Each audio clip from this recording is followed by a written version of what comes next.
Chapter 8:12.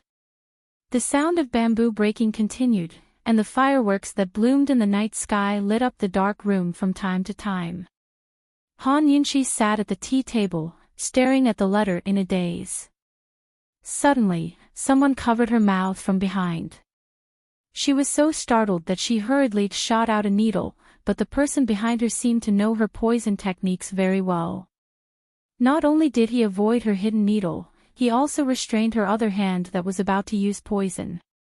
She, who didn't know martial arts, would always be at the mercy of an expert's mercy when she encountered a surprise attack. She was in a very bad mood and was too lazy to struggle, so she simply stayed motionless. Unexpectedly, that person ruthlessly tore off her purple muslin outer garment. Han Yunxi was caught off guard. When she reacted, her outer garment had already been torn to shreds and thrown to the ground. She was so shocked that her soul almost left her body. She fiercely struggled, but that person's strength was very great. He firmly restrained her with one hand. He moved close to her ear and whispered, "Don't be afraid. I just want to confirm one thing. I won't hurt you."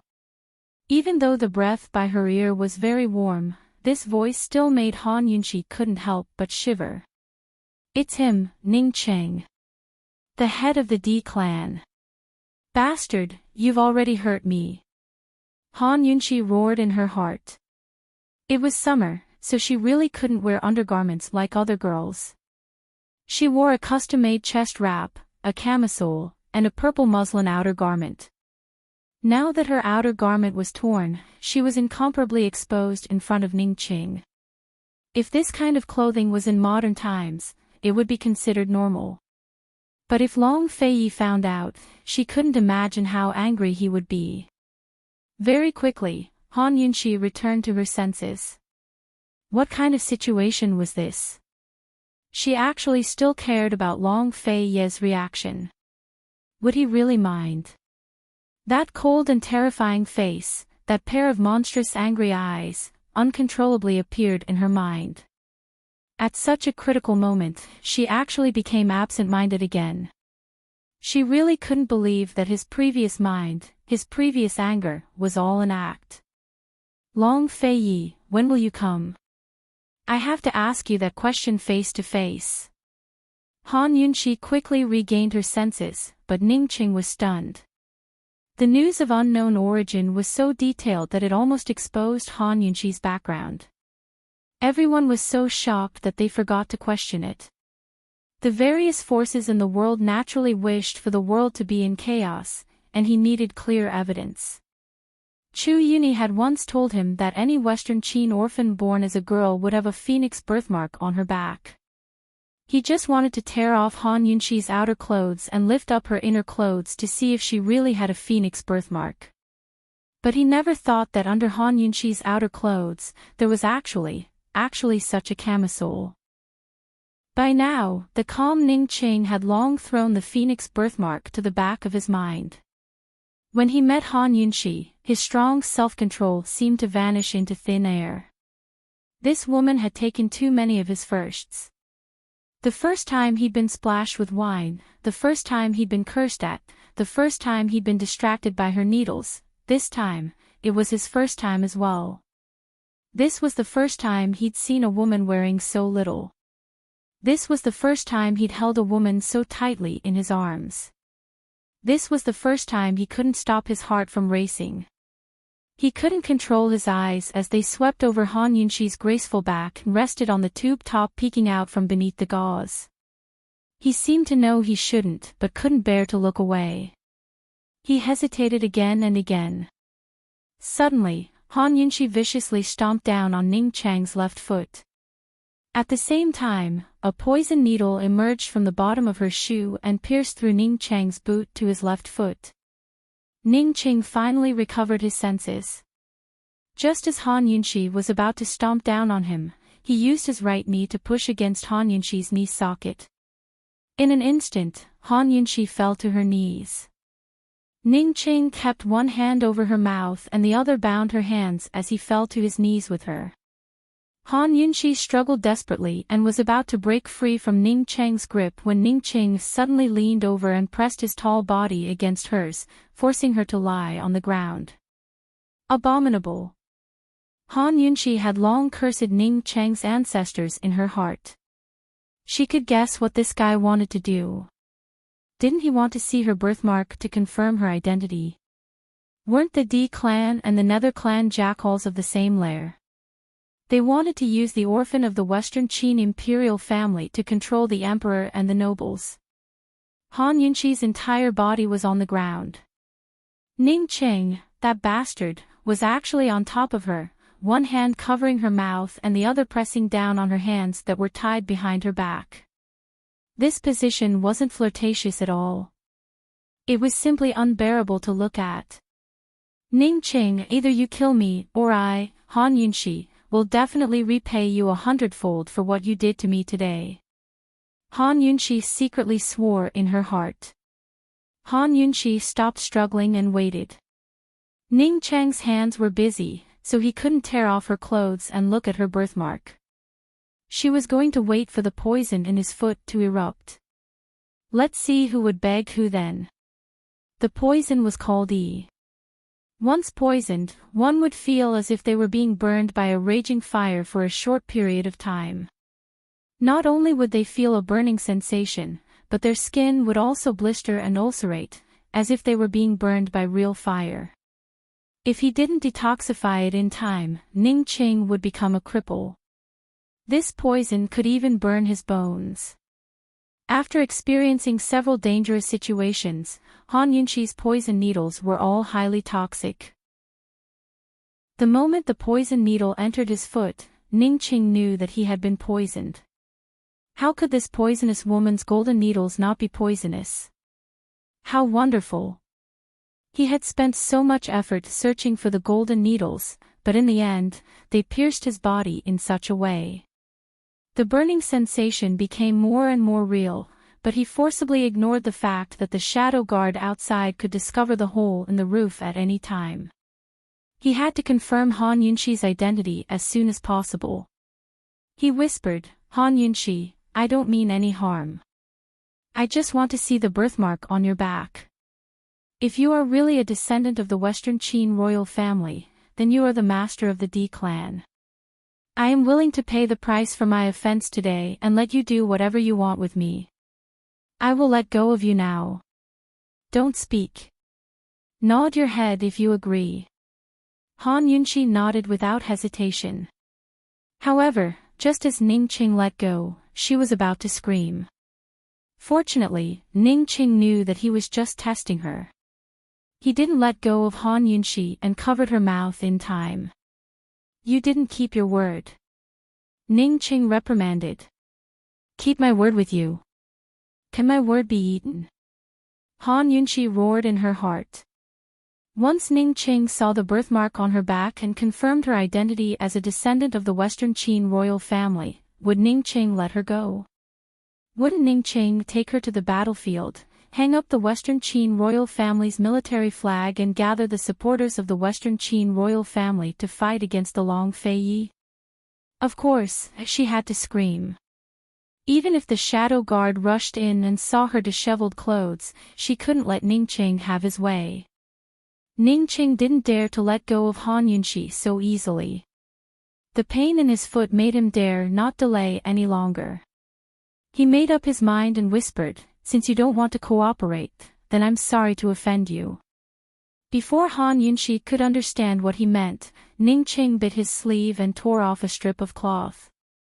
His hands and mouth worked together to wrap the cloth around her hands. Finally, he freed one of her hands. Without hesitation, he lifted up the corner of her clothes. Han Yunxi didn't care about shame or chastity. She buried her head on the ground and closed her eyes. Her heart was cold. Once Ning Cheng kidnapped her, the princess of Western Qin, he could draw out the other forces of the 7 noble families.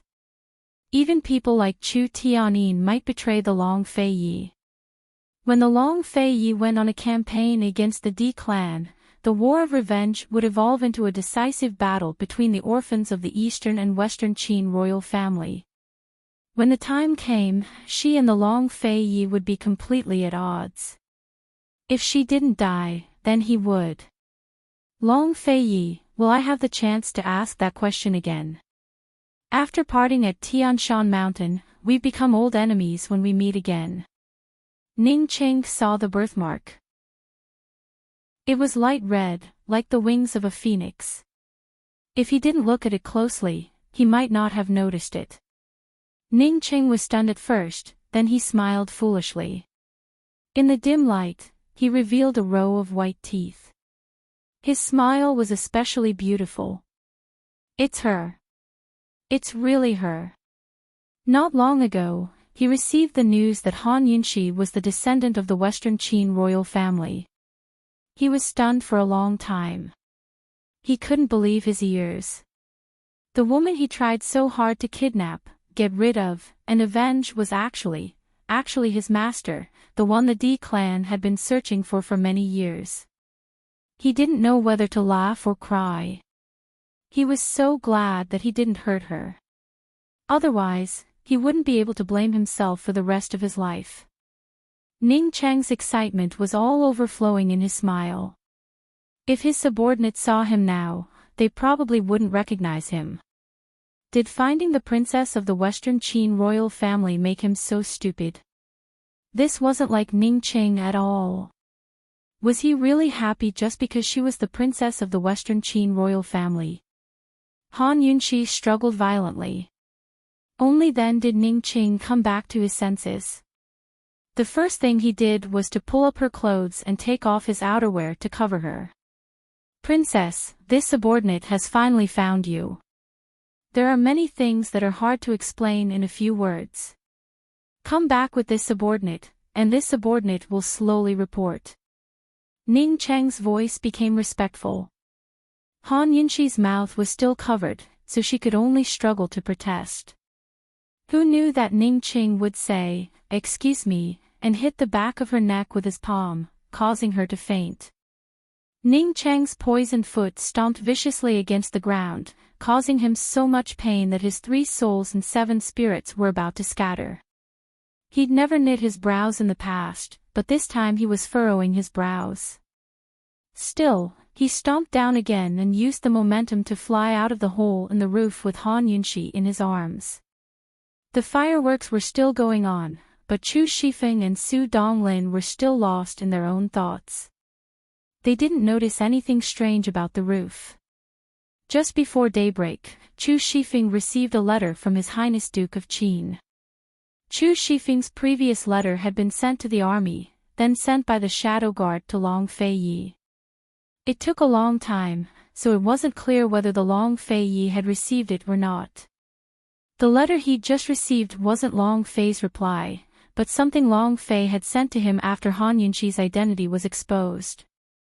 Chu Shifeng quickly opened the letter, only to see a single line of words. Protect her completely, or else bear the consequences. Your lordship will be there soon. Chu Shifeng gave a start. Su Donglin scooted over and blurted out, His Highness, he still wants to protect esteemed Wang Fei. Chu Shifeng slowly turned back to look at Su Donglin in disbelief. Su Donglin suddenly rose to his feet and opened the door. He had to explain things to esteemed Wang Fei. But when he rushed in, he saw that there was no one inside. Instead, the roof tiles had been moved aside to reveal a large hole. Boss! Boss, bad news! Su Donglin cried out in fear. Chapter 8:13. Chu Shifeng rushed into the room and saw that it was empty, leaving him dumbfounded. No matter whether His Highness Duke of Qin wanted to protect this woman or not, she couldn't disappear. Chu Shifeng finally realized his negligence. He'd brought the Shadow Guard with him, but had only arranged for the Shadow Guard to guard the doors and windows. He'd neglected the roof. Moreover, the fireworks just then hadn't aroused his suspicions. He slapped his own mouth. Damn it. Su Donglin searched around the room before he found something. Frightened, he cried out, "Aw, boss." Chu Shifeng chased after him and saw the object on the ground. He was scared out of his wits as well. It was none other than Han Yunxi's torn purple muslin robes. "Boss, esteemed Wang Fei, she couldn't have, Su Donglin was incoherent. Chu Shifeng raged, "She's not esteemed Wang Fei. Hurry and find her. I'll go find Department Head Shen right now and ask him to seal the city gates. Hurry and bring people to search the area. Hurry." "Boss, shouldn't we send a message to His Highness first?" Su Donglin asked. Chu Shifeng was extremely irritated. "I know." The two of them split up. Su Donglin was about to leave when he turned back and reminded, "Boss, no matter who she is, His Highness will protect her. She's still our mistress." "Impossible."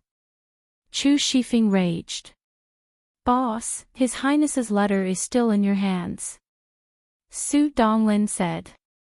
"His Highness has esteemed Wang Fei in his heart. You've been with them for the longest time, so you should know better than us. His Highness is East Qin's only hope. He's going to revive East Qin and become its emperor. How could he fall for Western Qin's princess? If he wants to revive East Qin, he'll have to get revenge first and destroy the remnants of Western Qin. Han Yunxi is the first. Even if His Highness wants to protect her, he must have other motives. It's definitely not a love affair." Chu Shifeng was both angry and anxious as he roared, "Why aren't you looking for her yet? Hurry!" Su Donglin was scared out of his wits. He turned around and ran. Soon, Vice Academy Head Shen ordered all 4 gates of Medical City to be sealed. No matter what the reason was, no one was allowed to leave, even if they had the dean's or elder's orders. Soon, the Shadow Guard and the medical guards broke the silence of the night in Medical City. No one knew what had happened. They only knew that an important person had been kidnapped. Tang Li and Ning Jing were in an inn.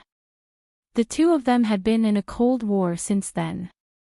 Although they still slept on the same bed, they had slept with their backs facing each other for several nights. Banging on the door woke them up. The guards came in and searched the room, but they found nothing before leaving. Tang Li soon found out from the innkeeper that the guards were here to search for someone. Who is this important person? Is there a need to mobilize so many people? Tang Li asked. I don't know. If it's not someone from the medical school, then it's someone from some big family. The city gates are all sealed. The shopkeeper replied. Ning Jing stood at the top of the stairs, her face a little pale. She knew it was Ning Qing who had kidnapped the person. Since Ning Qing had done that, it meant he'd seen the phoenix birthmark. Han Yunxi really was the princess of Western Qin. The D clan had finally found their master. But no one expected it to be Han Yunxi. Ning Jing suddenly wanted to run over and see Ning Qing. Heaven knows what he's feeling right now. Tang Li turned around just in time to see Ning Jing. He glanced at her before heading out the door again. Ning Jing was planning to ignore him. It was good that Tang Li was going out. She could pay her respects to her master as well. But then she thought of something and chased after Tang Li. Where do you think you're going in the middle of the night? Tang Li ignored her. He'd wanted to leave for a long time already. When he found out about Han Yunxi's identity, the first thing he thought of was Mute Granny. When Long Fei Yi imprisoned Mute Granny in the Yu prison, he was the one who kept watch over her. At that time, he couldn't figure out why Long Fei Yi had secretly imprisoned an old granny. Later, Long Fei Yi talked to Mute Granny about something, and Mute Granny committed suicide. Tang Li was almost certain that Long Fei Yi had known about Han Yunxi's identity for a long time and had been deliberately hiding it. Not only did he hide it from Han Yunxi, but he also hid it from everyone. Mute Granny's suicide must have been because Long Feiyi had said something. What Tang Li didn't understand was, other than Mute Granny and Long Feiyi, who else in this world knew about Han Yunxi's identity? Gu Beiyue. His mind was in a mess. For a moment, he couldn't accept that his sister-in-law was the princess of Western Qin. However, he couldn't bear to hate Han Yunxi. He also didn't know why he was going to the medical school.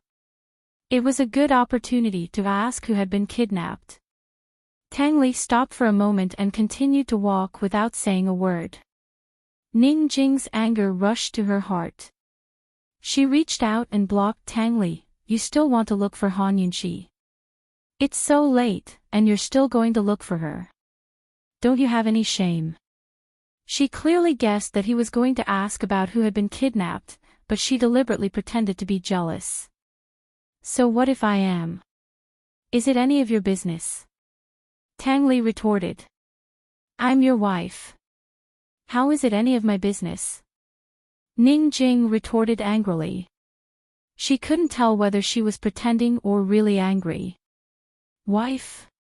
Tang Li laughed. Ning Jing, so you still know that you're my wife. I thought that you were unwilling to admit this after getting married. Oh, right, Tang Li, only now know that my wife is a descendant of the 7 noble families. Ha! Ning Jing looked into Tang Li's eyes and asked seriously, Tang Li, do you really think of me as your wife? Tang Li avoided her gaze. He didn't know why, but he didn't dare to look at her. He walked around Ning Jing and still wanted to leave. Ning Jing suddenly grabbed his hand. Tang Li, I was wrong. I shouldn't have hit you. I shouldn't have doubted you. I was wrong. Tang Li, Medical City won't be peaceful. Cloud Realm won't be peaceful either. Let's go back to the Tang clan and get away from all of this, okay? Ning Jing said these words in her heart. Unfortunately, Tang Li didn't want to leave. He didn't want the Cold War to end, so he said lightly, if you want to go back, I'll send someone to send you back first. With that, he walked away without looking back, leaving Ning Jing standing alone in the dark night. Only when Tang Li's figure disappeared at the end of the road did Ning Jing regain her senses. Her usually shrewd eyes were dim, and there was even a trace of sadness in them. Tang Li had already left. What else could she do? She could only hurry over to Ning Chang's place to take a look. The entire medical city was searching for people, but Ning Chang had a place to hide. He hid Han Yunxi in an unknown residence. By the time Han Yunxi woke up in a daze, it was already noon of the next day. She found herself lying on the bed and covered with a silk quilt. She gave a cold snort and sat up abruptly. Only then did she realize that she was still wrapped in the outer coat Ning Ching gave her last night. The clothes underneath were also intact. Princess, you're awake. Princess, drink some water first. Breakfast is already prepared. The 2 servant girls waiting on the side hurried over to serve her. Han Yunxi flung the cup away and said angrily, where's Ning Ching? As soon as she said that, the sound of Ning Ching kneeling came from behind the screen. This subordinate, Ning Ching, the head of the D clan, greets the princess. Long live the princess. Last night, after he had brought her back, he had been guarding behind the screen all night. Han Yunxi almost didn't understand that Ning Ching was kneeling to greet her. She hurriedly got off the bed, wrapped her clothes tightly around herself, and rushed over. She saw Ning Ching kneeling behind the screen. He bowed deeply, his forehead still touching the floor. Recalling the events of last night, Han Yunxi's anger flared up. She said coldly and raised her head. Ning Ching immediately raised his head. That face with thick eyebrows and big eyes was handsome and dashing. Han Yunxi sized him up seriously. Suddenly, she raised her hand and slapped him hard. After the loud slap, the whole room was silent. Ning Qing was startled. His respectful gaze suddenly turned cold. The side of his face burned and immediately turned red. It was obvious that Han Yunxi used a lot of strength. Facing Ning Chang's cold gaze, Han Yunxi wasn't afraid at all. She didn't just want to humiliate Ning Qing. She simply wanted to kill him. Coldly, she stared at him and angrily scolded, "Shameless." Only then did Ning Qing understand that Han Yunxi hit him because of last night's incident. He lowered his eyes. Last night's incident was this subordinate's offense. "Princess, please punish me." Han Yunxi then raised her hand to slap him again. Ning Qing didn't dodge. Han Yunxi wasn't joking with him. She really wanted to hit him. Since Ning Qing pretended to be so respectful, then she would cooperate with him to the end. She wanted to see how long he could endure it. She gathered her strength. Just as she was about to fiercely slap him, she inadvertently caught a glimpse of Ning Chang's left foot. She remembered the poison from last night. Since last night, Ning Chang's foot should have blisters or even ulcerated. He was still wearing shoes. Didn't he feel pain? Han Yunxi put down her hand and walked behind him. She looked at him with interest. "Princess, please punish me," Ning Qing said again. "Take off your shoes. Let me take a look." Han Yunxi leisurely sat down at the side. Ning Qing lowered his eyes. She couldn't tell what he was thinking. He sat down and really took off his shoes. His movements were quick and nimble. As soon as he took off his shoes, they saw that the golden needle that pierced his foot last night had disappeared. His entire foot was red and swollen, as if it had been burned by a raging fire. Several large blisters had appeared, and one area had even ulcerated. It was badly mutilated. Because he had taken off his shoes too quickly, he had even scraped one of the blisters and oozed pus. The two servant girls were extremely distressed. Han Yunxi, on the other hand, was admiring it with interest. She said, "All right, your punishment is to cripple this foot. By tomorrow morning, the poison will enter your bone marrow and shatter it." A complicated look flashed past Ning Chang's eyes. He lowered his head and didn't say anything. "Ning Qing, what do you think of this punishment?" Han Yunxi deliberately provoked him. She had to force Ning Chang's true colors out. How noble could the D clan's Ning clan be compared to the Nether clan's Chu clan? This subordinate has offended the princess and deserves 10,000 deaths. However, Ning Qing trailed off before finally looking up at her. "However, can this subordinate owe you this debt first? It won't be too late to punish this subordinate after this subordinate assists the princess in wiping away the disgrace of our Western Qin and reviving our country. When the time comes, even if the princess wants this subordinate's life, this subordinate will offer it up personally." Han Yunxi laughed coldly in her heart. Once Western Qin was revived, she'd be nothing more than a puppet. Just like Tianning's young emperor and Empress Dowager Chu, they were both at the mercy of Ning Qing, the prince regent. She leisurely drank her tea and waved a hand. "This Wang Fei doesn't accept credit. Mo's Weibo account, I'm Han Mo welcome." Chapter 8:14. No credit at all. If things didn't go well, he would be crippled. Although he should be anxious, Ning Chang's lips silently curved into a beautiful arc. He nodded. "All right, this subordinate accepts the punishment." Ning Qing really didn't care about his unbearably burning feet. He just sat on the ground. He had been excited all night, and it was difficult for him to hide the joy in his eyes. He said, "Your Highness, this subordinate has been looking for you all this time."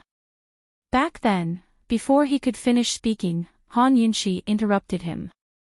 "Don't blame me for not warning you. Once this pie poison enters your bones, it won't just cripple your feet. The poison will spread from your feet to all the bones in your body. Ning Cheng was stunned at first, but then he laughed out loud.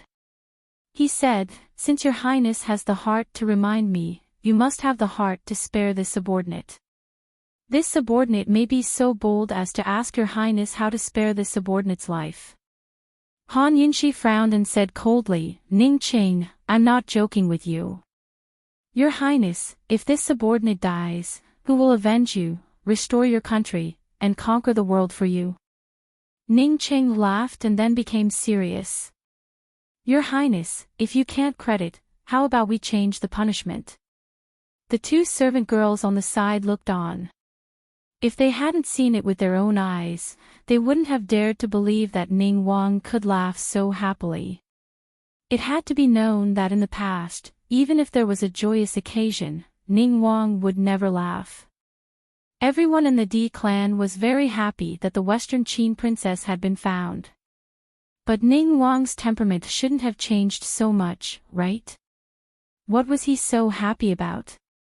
Let go of this princess. As long as you send this princess back to the medical academy, I'll immediately give you the antidote. Han Yunxi became serious. Otherwise, there's no room for discussion. Just wait for your death. Han Yunxi's words were like a basin of ice water that extinguished all of Ning Cheng's enthusiasm and excitement.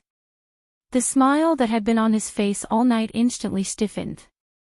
Clearly, Han Yunxi's attitude was beyond his expectations. This woman really wasn't joking with him. But, what did she mean? Shouldn't she be proud of being the only princess of Western Qin? Shouldn't she hate Long Feiyi? Shouldn't she be more anxious than him to take revenge and restore her country? She actually wanted to return to medical school. Could it be that she was still thinking about her love affair with the enemy of Western Qin, the Long Feiyi? It had to be known that Western Qin's princess becoming the East Qin Crown Prince's princess was a great shame for Western Qin. Ning Cheng, the poison in your foot won't wait for you. You don't have much time to consider. Han Yunxi said coldly. Han Yunxi, do you know what your identity means? Do you know how heavy the task is on your shoulders? Ning Cheng finally said angrily. I don't know and I don't want to know. I only know that you offended me and kidnapped me. Han Yunxi didn't back down and closed in, let me go back, or else you'll have to bear the consequences. Princess, Long Feiyi is the biggest enemy of Western Qin's royal family, you should be ashamed of being his princess. Princess didn't know this before, so please don't call yourself princess in the future. Ning Cheng angrily said word by word, as for this subordinate offending you, this subordinate will give you an explanation right now. As he said this, he suddenly raised his sword to cut off his foot. Cutting off his foot was to atone for his crime and also to save his life. Without his foot, the poison wouldn't spread and he could save his life. Han Yunxi was a bit surprised, but she didn't stop him. She didn't believe that Ning Cheng would really do it. Who would have thought that Ning Cheng would really do it? Han Yunxi's heart skipped a beat, but she still didn't stop him. What did cutting off his foot count for? She wanted to kill him last night. Unexpectedly, at this critical moment, the door was suddenly kicked open. Ning Jing, who had been eavesdropping outside the door, rushed in and kicked Ning Cheng's sharp sword to the side. Brother, are you crazy? Han Yunxi was very surprised that Ning Jing would appear here. Wasn't Tang Li and this woman always inseparable? Where was Tang Li? It's none of your business. Get out. Ning Cheng coldly rebuked. Although Ning Jing was usually dissatisfied with Ning Cheng, she absolutely recognized him as her brother when it came to major issues. Looking at Ning Cheng's festering foot, her heart ached. How could her proudest brother, the most respected patriarch of the D clan, be hurt and humiliated by a woman like this? She threw caution to the wind and didn't leave. Instead, she avoided Ning Cheng's hand and fiercely pushed Han Yunxi. Caught off guard, Han Yunxi backed up a few steps and almost fell over. Han Yunxi grew angry as well. Are you guys done acting? The Nether clan has already played the game of seizing the Son of Heaven to command his vassals, but you're still doing it. Aren't you tired of it? Revenge and reviving the country are all my own matters. I don't need you to remind me, much less force me. Ning Qing, you want to use me as an excuse to recruit soldiers and buy horses to help your D clan fight against the Long Fei Yi? Don't even think about it. You should give up on that idea while it's still early. The sword in Ning Chang's hand clattered to the ground. His handsome brows were furrowed tightly, like a string stretched taut to its limit that could snap at any moment. Ning Jing was furious. Han Yunxi, do you know how much my big brother suffered when he took on the D clan's heavy responsibility at the age of 13? He took control of Cloud Realm Trade Consortium and the Ning clan troops at the same time. Do you know how many times he was trampled under the iron hooves of Northern Li's cavalry? Do you know how many of his ribs were broken before he established the Ning clan troops and took control of Tianning's northwestern troops? Do you know that my big sister Ning abandoned her childhood sweetheart and married into the palace at 15 to be trampled upon by that old Emperor Tianhui? Do you know how many people in the D clan have paid a price that they could not bear but had to bear all these years? Do you know that it's all for you, for the sake of Western Qin's imperial clan? If my D clan had selfish motives, why would we wait until now? With my big brother's power, the strength of my Ning clan troops, and Cloud Realm Trade Consortium's wealth, we could have swallowed up Tianning years ago and dominated the region. Why wait until Tianning's internal strife? Why tangle with the Chu clan for the sake of your whereabouts? Han Yunxi, how could you compare us to the Chu clan? How could you slander us like this? Ning Jing rarely cried, but now her face was streaked with tears. Han Yunxi, protecting and pledging loyalty to our D clan is our supreme mission and glory. Even if you want to be a Western Qin princess, you can't trample on it. You can't. Han Yunxi gave a start. Something seemed to have hit her in the heart and caught her off guard. And also, Han Yunxi, do you know what happened to the Shadow Clan? After 5 years of war between Eastern and Western Qin, only the Nether, Di, He, Bai, Feng, and Li clans of the 7 noble families retained their strength. But only one member of the Shadow Clan remained. Do you know why? The Shadow Clan, Gu Beiyue's gentle, calm face surfaced in Han Yunxi's mind again. Why? She muttered to herself. Because the Shadow Clan used their lives to protect Western Qin's imperial clan. Back then, the first to be destroyed wasn't the D clan, but the Shadow Clan.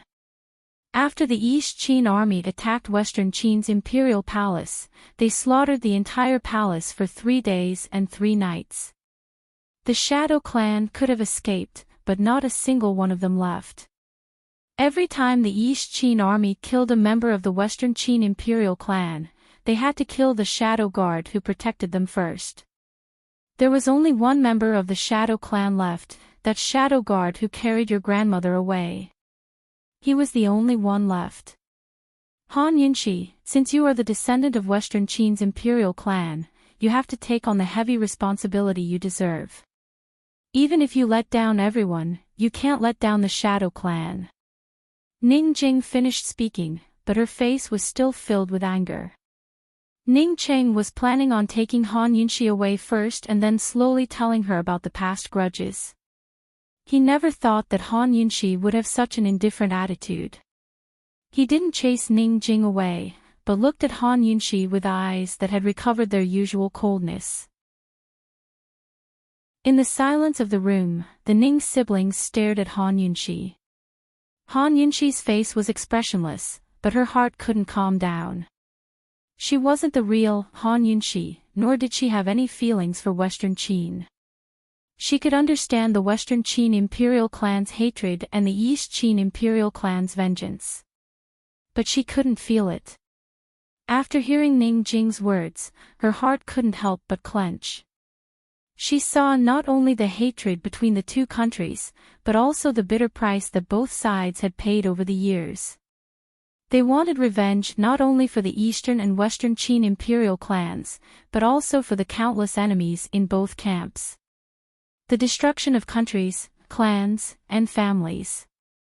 Chu Shifeng, for example, hated her and all the forces loyal to the Western Qin imperial clan. They wanted to restore their country, not just for the Eastern and Western Qin imperial clans, but for the beliefs, and hopes of both sides. This was no longer a matter between the two imperial clans. Ning Jing was right. She had no right to trample on the D clan's loyalty and honor. No one had the right to look down on another's beliefs. The Western Qin imperial clan was the D clan's belief. She wasn't a real princess, but she had this unique identity. That meant she had to take responsibility for it. She didn't have the selfish right to disappoint and despair the people who'd been bitterly searching for this identity all these years. But while she was Western Qin's princess, she was also herself. She had once hoped to join hands with the Long Fei Yi to conquer Cloud Realm continent and establish their own country. They could get rid of all the injustices and truly benefit the innocent people. But she couldn't sacrifice herself to restore the glory of a Western Qin country she had no feelings for or understood. She didn't think she was that great. Moreover, she wasn't planning to completely break off relations with the Long Fei Yi. He still owed her an explanation. And she still had questions to ask. She didn't want to be enemies on the battlefield the next time they met at Celestial Mountain. Even if the Long Fei Yi had used her, even if the Long Fei Yi saw her as an old enemy, she still had to get to the bottom of this question. In the silence of the room, Han Yunxi fell to the ground, caught between a rock and a hard place. For some reason, Gu Beiyue's gentle, quiet face surfaced in her mind again. His warmth was like an April spring breeze that could soothe all her worries and unease. Gu Beiyue, just how much of the truth do you know? Do you also have the heart to take revenge and restore your country? Seeing Han Yunxi's silence, Ning Jing grew anxious. Han Yunxi, she said angrily, you can't still be thinking about the Long Fei Yi, right? I don't mind telling you that the Wind Clan has already appeared in the world and their leader is rushing to the battlefield. The Wind Clan is skilled in Chimenduanjia and troop formations. With their help, the Long Fei Yi won't be able to take Tianning southern regions for at least half a year. Cold laughter, Ning Jing lowered her voice. Also, the Northernly Cavalry is in the hands of the Wind Clan. After half a year, they'll recover their strength and invade the south en masse. The Long Fei Yi will lose for sure. The Wind Clan. Han Yunxi's heart grew cold.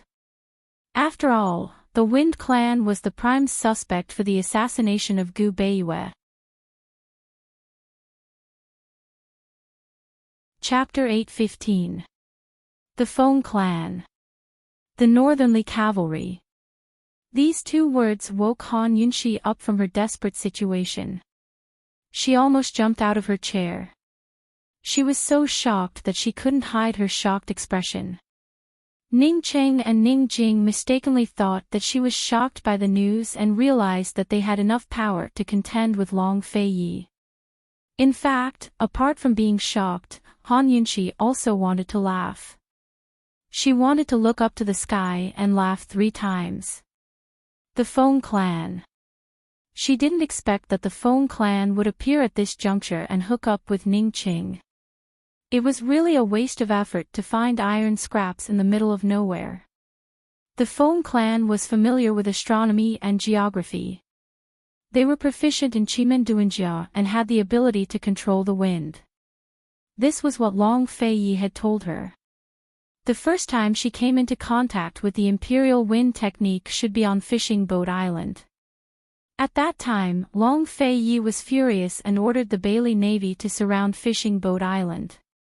He wanted to trap Jun Yixia on Fishing Boat Island. However, a poisonous fog suddenly appeared on Fishing Boat Island. The Bailey Navy was in chaos and June Xia was rescued by someone. She and Long Fei rushed to the scene, but it was too late. Fishing Boat Island was windy all year round. It was difficult for the fog to gather, let alone last for a night. Therefore, the possibility of poisoning in the fog was almost zero. This was why they were confident in trapping June Xia on the island, even though they knew that June Xia was proficient in the art of poison. At that time, she was puzzled. Later, when Long Fei mentioned the Imperial Wind technique to her, she suspected that the person who rescued June Xia was most likely a member of the Feng clan. Moreover, there was a very important clue. Poisoning such a large amount of fog was difficult even for her. Thus, she and Long Fei deduced that the person who saved June Xia was most likely better at poison than June Xia and herself. In the entire poison world, there was only one suspect, the former sect master of the 100 Poison sect, June Xia's master. Prior to this incident, June Xia was targeted by Medical City because he cured Long Tianma's goo. Medical City began investigating 100 Poison sect, but unfortunately, they found nothing. Long Fei and Elder Wang from Medicine City tried to arrange spies to infiltrate 100 Poison sect, but they were unable to find anything. To this day, Han Yunxi still didn't know who had poisoned Long Tianma and caused Long Tianma's big belly disease to relapse. However, back then, Gu could tell at a glance that Long Fei had been poisoned and deliberately had Luo Zuishan blow the matter up. She had asked Gu and learned that he had learned the art of poison Gu from Gu Yuntian's secret room. The art of poison Gu was a secret art of the Poison sect. If he hadn't learned it from Gu Yuntian's books, then it was very likely that he had learned it from a direct descendant of the Poison sect through word of mouth.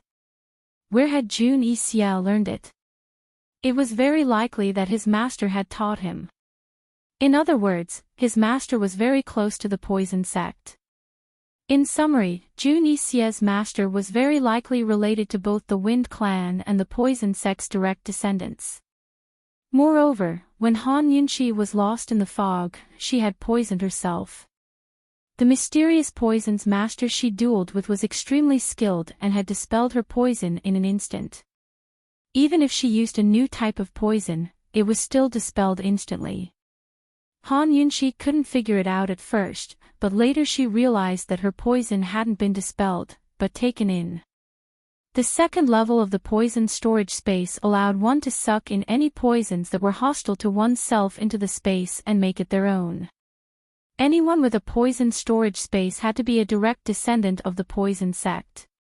No matter what relationship this mysterious poison's master had with Lady Lingyu from the City of Daughters, one thing was certain, they were targeting Grand Concubine Yi and Long Fei Ye's origins.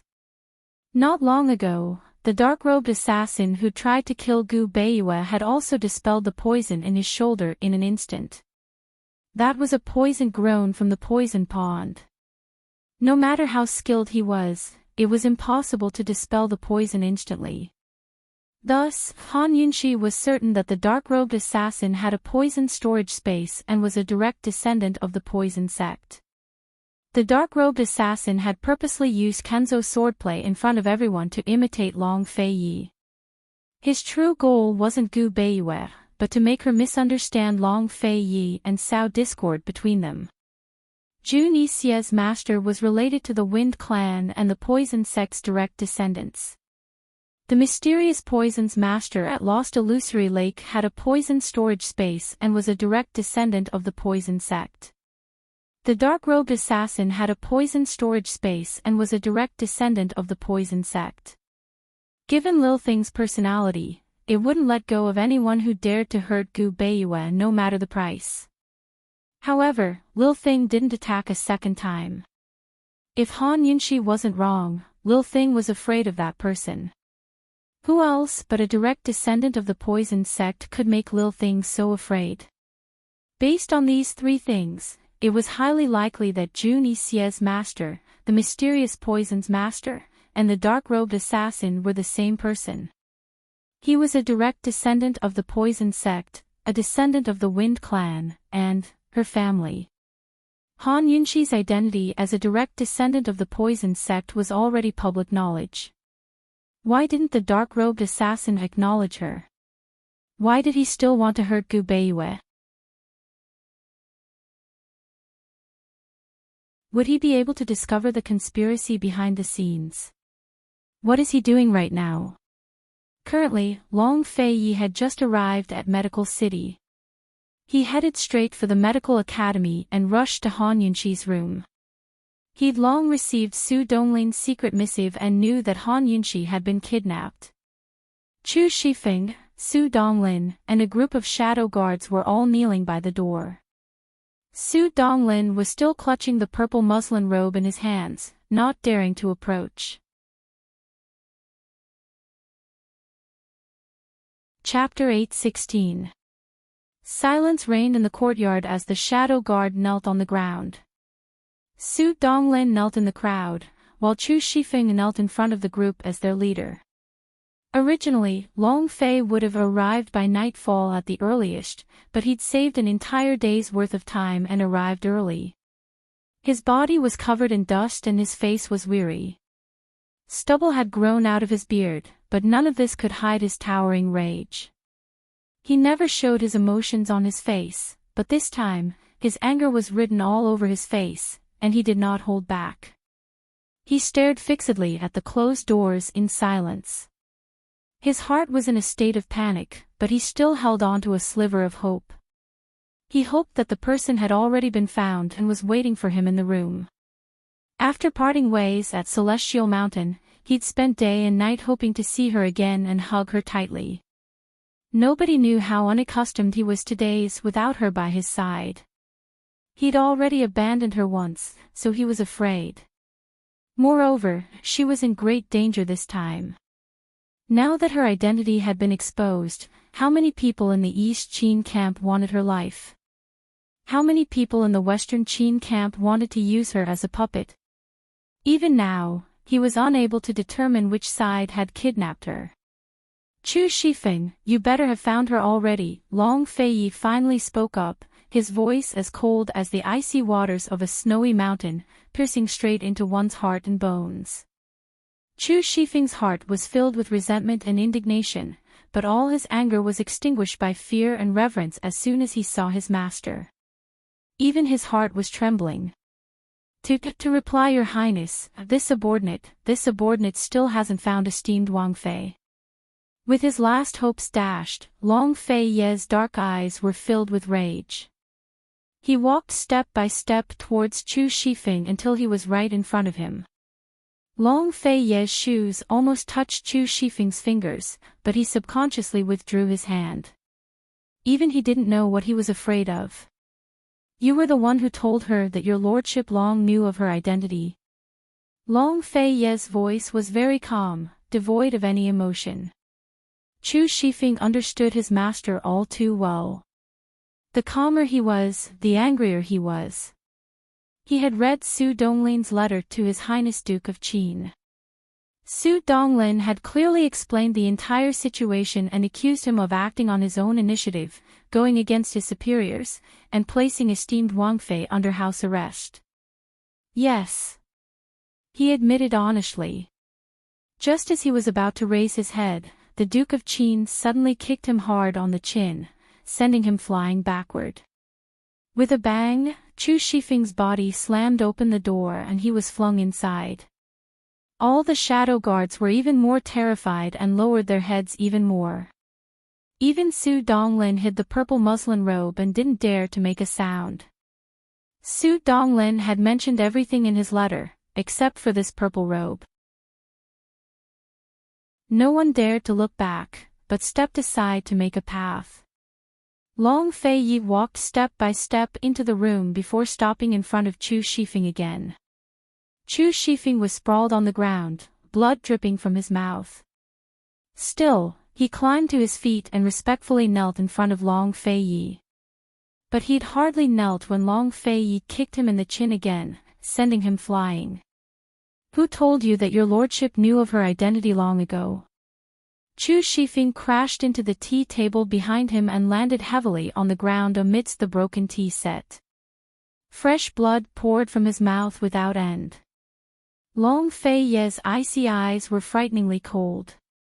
He didn't say a word, making him seem like the most emotionless and cruel deity in the world.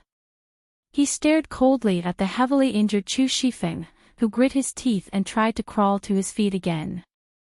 But this time, Long Fei Yi didn't give him a chance. He simply grabbed Chu Shifeng by the throat and lifted him into the air.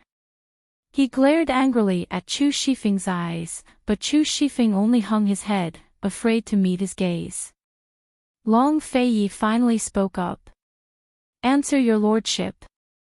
He was about to tighten his grip when Su Donglin and the rest of the Shadow Guard rushed in to plead for leniency. "Master, please show mercy and give Commander Chu a chance to atone for his crimes with meritorious service." With just a single request, everyone began to kowtow loudly with their heads banging against the ground. But Long Fei Yi turned a deaf ear to their pleas and didn't stop. He had painstakingly concealed the truth for so long, even going as far as to lie to Han Yunxi. But Chu Shifeng had ruined everything with a single sentence of his own accord. He couldn't imagine how Han Yunxi had listened to Chu Shifeng's words after Gu Beiyue met with misfortune. It'd be strange if she didn't suspect him of using her. He could bear the hatred of everyone in the world, but he could not bear her hatred. Seeing that Chu Shifeng was about to be strangled to death, Su Donglin couldn't help but rush over and grab his master's hand. "Your Highness, esteemed Wang Fei's gone missing. We're all in the wrong. If you want to kill Commander Chu, why don't you kill us as well?" Long Fei Yi suddenly laughed out loud. "Are you threatening your lordship? This subordinate doesn't dare." Su Donglin was frightened to death. "Fine. Wait until your lordship kills him, then I'll take care of you all," Long Fei Yi said coldly. Hearing this, Chu Shifeng couldn't help but raise his head to meet Long Fei Yi's icy gaze. Long Fei Yi tossed him aside and demanded, "What, now you know you're going to admit your wrongs?" He'd been here for so long and kicked Chu Shifeng so many times, but the man hadn't admitted a single wrong or begged for mercy. This was simply adding oil to the fire. Seeking death. "Your Highness, if you want to kill me or scrape me, do as you please. This subordinate has no complaints. Please don't make things difficult for the other brothers, they're innocent," Chu Shifeng said stubbornly. "You won't admit your wrongs even if you die?" Long Fei Yi demanded. This subordinate didn't handle matters well and didn't keep an eye on the remnants of Western Qin. This subordinate deserves 10,000 deaths for his crimes, Chu Shifeng admitted in a low voice. Long Fei was so angry that he unsheathed his sword. Finally, Chu Shifeng raised his head and declared, "That woman is my East Qin's enemy. She's not my master, much less your Wang Fei." His Highness wanted him to admit his wrongs for defying his superiors and placing the Wang Fei under house arrest. He refused to admit it, even if he died. Very good. Very good. Chu Shifeng, who told you that Han Yunxi was definitely a descendant of Western Qin's imperial clan?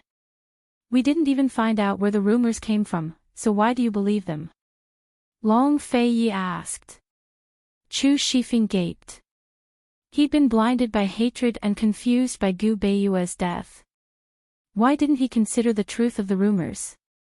Since when did you have the right to make decisions for your lordship? Depose the imperial concubine for your lordship. And since when did you find out that your lordship had long known about Han Yunxi's origins? Where did you get the guts to act on your own? Long Fei Yi was furious. Chu Shifeng, why don't you be the Duke of Qin? Chu Shifeng gave a start before realizing where he'd gone wrong. No matter what happened, he really had no right to act on his own. This was a taboo for subordinates. And a taboo for the Shadow Guard as well. The Shadow Guard had very clear rules. Anyone who disobeyed orders and acted on their own was to be killed without mercy. Your Highness, this subordinate. Chu Shifeng's attitude finally softened. Unfortunately, Long Fei Ye's eyes only grew colder. He closed his sword and used the scabbard to stab Chu Shifeng's dantian. His speed and strength were both swift and ruthless, leaving Chu Shifeng no chance to beg for mercy. Chu Shifeng's martial arts, which he'd cultivated over the past decade, were all ruined. Chu Shifeng spat out a mouthful of blood as he stared blankly at the master he'd served since childhood. Even now, he couldn't tell whether his master had destroyed his martial arts to save his life or to make him suffer a fate worse than death. Without his martial arts, he'd never be able to return to the Shadow Guard's ranks in this lifetime. Chu Shifeng wanted to see clearly and ask for clarification, but his vision quickly grew blurry and dim. In the end, he couldn't take the heavy injuries and fainted. Long Fei Yi didn't spare him a glance. Cold, he said, someone come, send him back to Celestial Mountain. Pass down orders, no matter if it's the Shadow Guard, the army, or the Tang clan, anyone who acts on their own and disobeys in public will be killed without mercy. Everyone grew taut. Su Donglin silently rejoiced. According to the Shadow Guard's rules, Chu Shifeng would have died without a doubt. Although His Highness had destroyed Chu Shifeng's martial arts, at least he hadn't killed him. Instead, he'd sent him back to his training grounds. From today onwards, Su Donglin will assume the position of commander of the Shadow Guard, Long Fei Yi said. Su Donglin gave a start. Seeing his master's questioning gaze, he quickly stepped forward to express his thanks. Su Donglin, your lordship will give you 3 days to find the kidnappers. Otherwise, you'll have to bear the consequences. Also, send orders to the Tang clan to find out who spread the rumors and slandered Wang Fei. Long Fei Yi added. Did this count as his last shred of calm and reason? Actually, this was forced out of him. He knew that he'd lost his mind the moment Han Yunxi disappeared. He'd rushed here like a madman, so he had no choice but to calm down. If he didn't, Han Yunxi would be in even more danger. His situation wouldn't be any better either. Chu Shifeng's hatred was already so deep, to say nothing of the Bailey army and Tang clan. Of course he understood Chu Shifeng's hatred for Western Qin. He also knew that countless of his subordinates held an irreconcilable grudge against the Western Qin imperial clan. He'd not only hidden the truth from Han Yunxi, but everyone by his side as well, including Tang Li. Since there was no way to reconcile or forgive each other, it was better to never know. He'd long arranged everything, but never expected someone to know Han Yunxi's origins so thoroughly. They even knew about the Phoenix birthmark he didn't know about, and had even announced it to the public. Just who was this person? And who was the dark-robed assassin who tried to assassinate Gu Beiyue? Actually, he really did want to use Gu Beiyue, so he'd concealed his identity as a member of the East Qin imperial clan. But there was no way he'd try to assassinate Gu Beiyue. They'd long reached a consensus on Han Yunxi's origins. When he used the Lustbite energy on Celestial Mountain, he realized that Gu Beiyue had eyes and ears on the mountain as well. Moreover, Gu Beiyue knew that the Lustbite energy was the East Qin imperial clan's most precious treasure. Gu Beiyue had threatened him that if he didn't release Han Yunxi, he would use the power of Medical City to destroy the South Central Military Governor's Manor. At that time, he realized that Gu Beiyue knew about Han Yunxi's origins. He confessed that he'd known about Han Yunxi's origins for a long time and asked Gu Beiyue why he'd hidden it even though he knew about Han Yunxi's origins. What were his intentions? Gu Beiyue didn't answer his question, but rather angrily accused him of using a woman's feelings, saying it wasn't the conduct of a man. He explained everything, but found that Gu Beiyue was the same as him. They both hoped that Han Yunxi would never know about the hatred and responsibility she carried and would always be herself. How could he, the East Qin Crown Prince, believe in the words of a descendant of the Shadow Clan? How could it be easy for a descendant of the Shadow Clan to reach a consensus with the East Qin Crown Prince? But as men who loved Han Yunxi, they understood each other's difficulties. Because they understood, they firmly believed. "Why aren't you going to find her?" Long Feiyi asked. Su Donglin didn't dare leave. He took several deep breaths before taking out the purple muslin robe hidden on his belt. "Your Highness."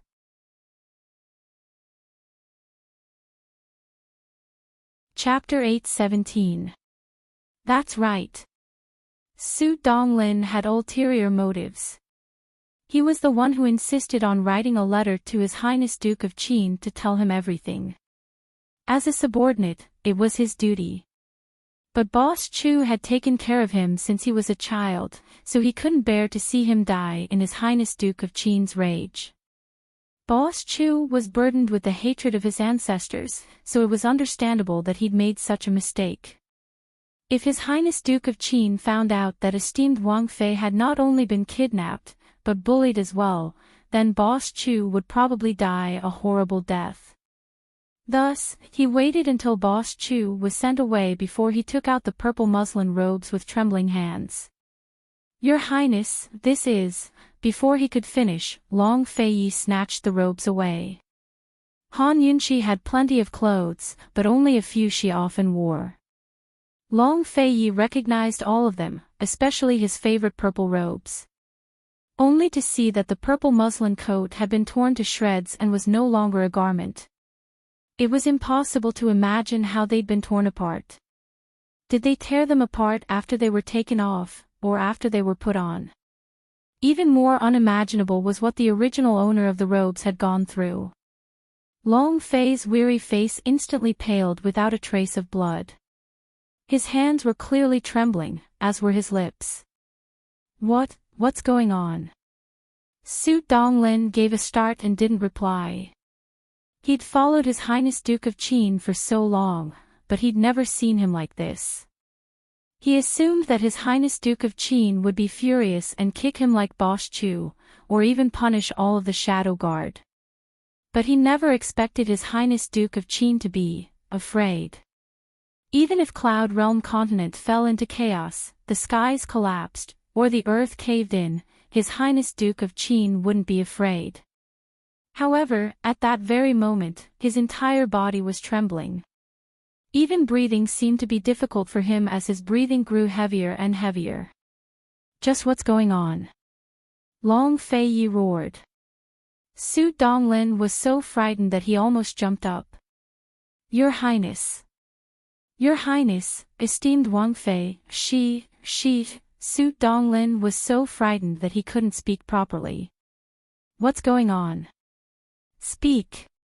Long Fei's angry roar resounded throughout the entire courtyard. If it wasn't for the fact that this courtyard had been restricted from entering, it was likely that it would have attracted a crowd of onlookers. For the sake of the unity of the East Qin faction and her safety, he could suppress his rage and force himself to face Chu Shifeng calmly. She'd handled the matter of Chu Shifeng beautifully. First, she'd misled the public so that the Tang clan and Bailey army wouldn't dare to make a move against Han Yunxi. Secondly, he'd used the excuse of investigating the person who'd spread the rumors to make the world question their authenticity. At the same time, he'd let Han Yunxi know that he hadn't known about her identity long ago like Chu Shifeng had claimed. Although it was a lie, at least Han Yunxi wouldn't hate him at this critical juncture and misunderstand him. Third, he understood Chu Shifeng's hatred for Western Qin, which was the same as his own. Thus, he'd only crippled Chu Shifeng's martial arts and sent him back to Celestial Mountain instead of killing him. Not only did this serve as a warning to the restless East Qin factions, but it also prevented his subordinates from cursing him for being merciless. He'd already done his best to maintain his calm. But right now, His last bit of reason and composure had been completely shattered by the sight of the violet robe. Yes, if he'd seen the robe just then, Chu Shifeng would have died in his rage. The skies hadn't collapsed, the earth hadn't caved in, and Cloud Realm Continent was perfectly fine. But his own world had collapsed. Han Yinshi, just what's wrong with you? Just what have you experienced? Where are you? Han Yinshi, are you afraid? Han Yinshi, do you know that your lordship will be afraid? Su Donglin finally realized that His Highness Duke of Qin had lost control and regretted bringing out the robe. If His Highness Duke of Qin lost control, who would control the situation? Your Highness, esteemed Wang Fei is perfectly fine. Su Donglin shut his eyes and shouted. Your Highness, calm down, calm down. Esteemed Wang Fei is perfectly fine with you. At least that was enough to set his mind at ease. When he didn't hear His Highness Duke of Qin's voice for a long time, Su Donglin cautiously opened his eyes. But when he saw His Highness Duke of Qin's bloodshot and stubborn eyes, his heart skipped a beat. It hurt so much. Was this still His Highness Duke of Qin? He was desperately waiting for a glimmer of hope, a faint hope. Su Donglin had followed His Highness Duke of Qin since he was a child. In his eyes, His Highness Duke of Qin was always high and mighty, always devising strategies and never panicking in the face of danger. He'd never thought that this godlike man could have such a weak side. Su Donglin wished he could come up with a reason to save His Highness, but when he opened his mouth, he realized that he didn't know how to explain himself or how to persuade him. Even he didn't believe esteemed Wang Fei would be fine, so how was he supposed to convince His Highness Duke of Qin? When a woman was kidnapped and her clothes were torn to shreds, to say nothing of anything else, her kidnapper couldn't possibly be a good person. Her clothes were already torn off, so how could they stop here and not continue? Even if they didn't continue and kidnapped her, wouldn't that be, actually, His Highness Duke of Qin should have thought of this as well. His Highness shouldn't have been deceived by his comforting words. Seeing His Highness Duke of Qin like this made Su Donglin even more afraid. He was at a loss for what to do and almost burst into tears. At this moment, a figure suddenly flew down and rushed in front of Long Fei Yi. Big brother, you're finally here. It was Tang Li. He'd been here several times and knew everything that had happened, but he didn't have the right to make a decision for Long Fei Yi. This wasn't a small matter, but an enormous one. If Long Fei Yi didn't handle it properly, the East Qin camp would fall into disarray. Not to mention others, just his family's elders would have traveled day and night to interrogate Long Fei Yi. Big brother, I'm going crazy with worry. What's going on here? Tang Li was very agitated, but Long Fei Yi didn't even look at him.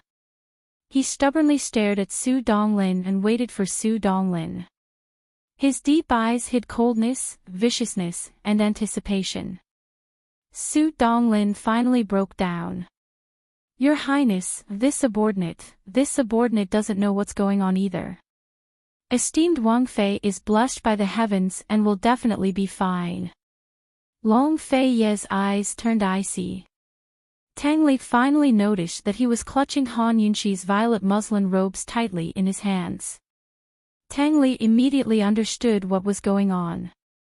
Could it be that Han Yunshi isn't a descendant of Western Qin's imperial clan after all? Could it be that all the rumors in Cloud Realm Continent were just rumors? That's why Long Fei Yi was so anxious. If Han Yunshi was a descendant of Western Qin, then how could Long Fei Yi not hate her? But when he thought of Mute Granny and Gu Beiyue, Tang Li wavered again. Long Fei Yi might have long known about Han Yunshi's origins and kept it a secret from everyone, including his own little brother. Tang Li hadn't paid much attention to Ning Jing over the past few days either. Because of this, he was almost tangled up in his own thoughts. Su Donglin fell to the ground, too afraid to move. Long Fei Yi didn't make things difficult for him anymore. He looked at the familiar violet robes in his hands and suddenly turned to leave the courtyard. Big brother. Tang Li panicked and chased after him, but Long Fei suddenly leapt onto the roof and fled like a madman. Big brother, wait for me. Where are you going? Tang Li chased after him, doing his best to run and fly behind Long Fei, afraid that he'd lose him. Ever since he was young, Long Fei had never lost control of himself except for Consort Wan's death. Even after Consort Wan committed suicide, Long Fei had only chosen to keep quiet. He hadn't done anything out of line. But now Long Fei was clearly out of control. Tang Li was worried that he'd do something impulsive and ruin all the efforts he'd put into restoring his country. Just what did Long Fei want to do? Look for her, of course. What else could he do besides look for her? His only salvation was to find the person he was looking for. Just like that, Long Fei, who hadn't slept or rested for several days, frantically searched through Medical City for an entire day and night. He'd looked everywhere he could find until the next morning. Finally, he dragged his exhausted body to the poison sect's forbidden grounds, to the cliff that Gu Beiyue had fallen off. Tang Li followed behind him. When he saw Long Fei stop at the edge of the cliff, he finally sighed in relief. Tang Li was panting for breath. He was about to sit cross-legged when he suddenly thought of something and broke out in cold sweat. He rushed to Long Fei's side and grabbed his hand. Big bro, don't take things too hard. If sister-in-law knew that you jumped off, she'd definitely cry herself to death. Why would Long Fei commit suicide? He didn't know why he'd come here either. Perhaps it was to find Gu Beiyue. He wanted to ask Gu Beiyue what he should do. He couldn't calm down at all and couldn't think straight. Tang Li, look for her. Help me find her. Search outside the city. Long Fei finally looked at Tang Li. Big brother, how are we supposed to find her? The Shadow Guard and Medical City's guards have been searched multiple times over the past few days. What can we do outside the city? Are we going to search all over the mountains? Tang Li asked seriously. Even if we have to search the entire world, we still have to. Long Fei said. Big brother, can't you calm down? Tang Li was furious. I can't. Long Fei was telling the truth. Big brother, I can tell you who kidnapped her, but you have to answer a question of mine first. Tang Li looked into Long Fei's eyes and was especially serious. Long Fei also looked at him. He didn't allow Tang Li to ask, so he answered first. He said, that's right. Han Yunxi is a descendant of Western Qin. Will you help me? Tang Li was stunned at first, then he fiercely shook off Long Fei's hand. You used me. You've been using me all this time. You didn't ask me to help you, you asked the Tang sect to help you. He always thought that Long Fei had only helped him become the Tang clan head because he disliked his father and Aunt Ru's prejudices against Han Yunxi. He wanted him to take the reins and strip them of their power. However, he never thought that Long Fei was worried that Han Yunxi's identity would be exposed one day and that the Tang sect would be out of his control. He was holding back. He was determined to be with the princess of Western Qin. Tang Li shook his head in disbelief. Big brother, you're crazy. She's the princess of Western Qin, the princess of Western Qin. If you don't give the Bailey army, the Tang sect, and the Shadow Guard an explanation, no one will continue to be loyal to you. Long Fei was indifferent to Tang Li's anger. He had already made up his mind when he kidnapped Mute Granny. No matter what, he wanted that woman. Ever since he was young, there was nothing that he truly wanted. There was only her.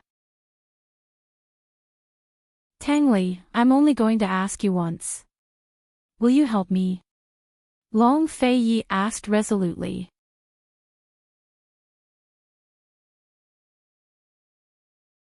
Chapter 8:18.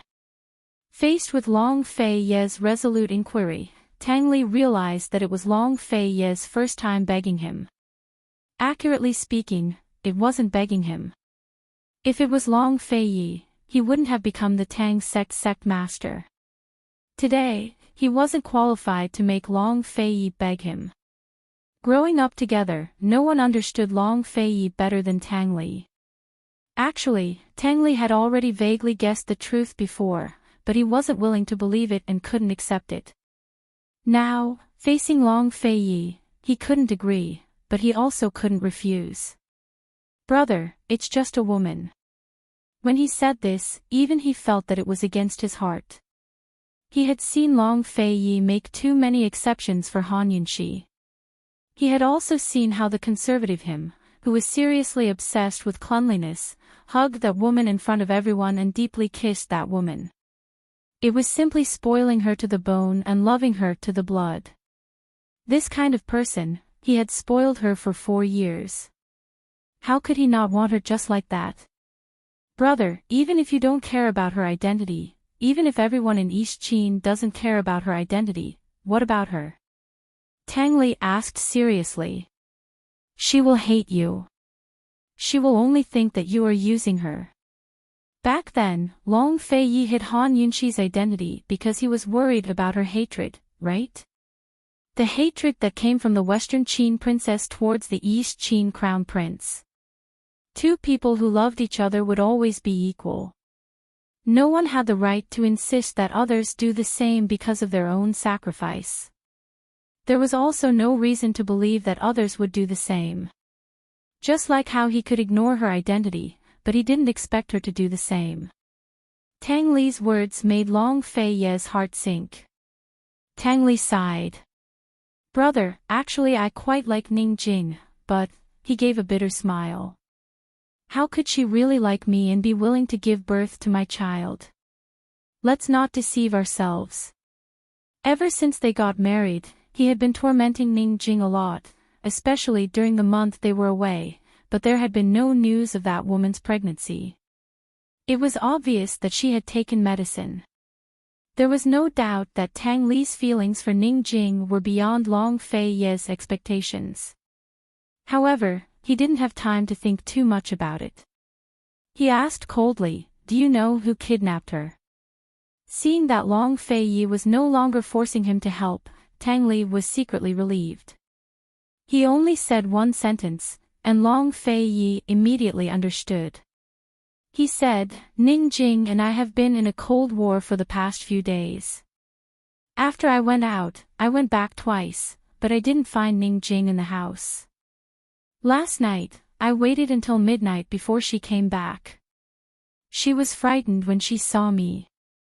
Before the Apricot Woods conference, Tianning's military officers had already left. Cloud Realm Trade Consortium's businesses in Medical City had long been handed over to Ning Nuo to manage, so it had nothing to do with Ning Jing. What could Ning Jing have to do in Medical City to keep her busy until the middle of the night? Moreover, she'd done it behind Tang Li's back. "Brother, maybe Ning Jing is in Medical City. I already sent people to investigate the battlefield last night. If Ning Jing isn't on the battlefield, then he's definitely in Medical City. He must be the one who kidnapped Han Yunxi." Tang Li glanced at the purple muslin robe in Long Fei Ye's hands and said seriously, "Brother, at a time like this, there are only 2 kinds of people who kidnapped Han Yunxi. One is from East Qin, while the other is from Western Qin. Ning Cheng." Long Fei Yi narrowed his eyes. If East Qin wanted to kidnap Han Yunxi, they didn't need to go through so much trouble. They could just ask Chu Shifeng for her, so it had to be someone from Western Qin. The kidnappers must have torn apart Han Yunxi's robes to see if she had a phoenix birthmark. Chu Tianyin of the Nether clan was still from Western Qin. Over the past few days, he'd sent Gu Beiyue letters asking about Han Yunxi's origins. The Li and Black clan still hadn't found any clues. As for the Wind clan, Long Fei Yi was absolutely certain that they wouldn't kidnap Han Yunxi now. If they wanted to kidnap her, they would have done so long ago. Seeing Long Fei Ye's dangerous expression, Tang Li knew that he'd recovered. Have you sent people to follow Ning Jing? Long Fei Ye asked. Don't worry about me taking care of things. I've already made arrangements. Ning Jing didn't leave the house last night, but she went out early this morning. I've already sent people to keep an eye on her, Tang Li replied. Long Fei Yi nodded and stared coldly into Tang Li's eyes. Tang Li didn't notice anything strange at first, but he quickly averted his gaze. Big bro, it's not that I'm helping you, but, in any case, I can't accept this. Why should a woman shoulder the grudges of the previous generations?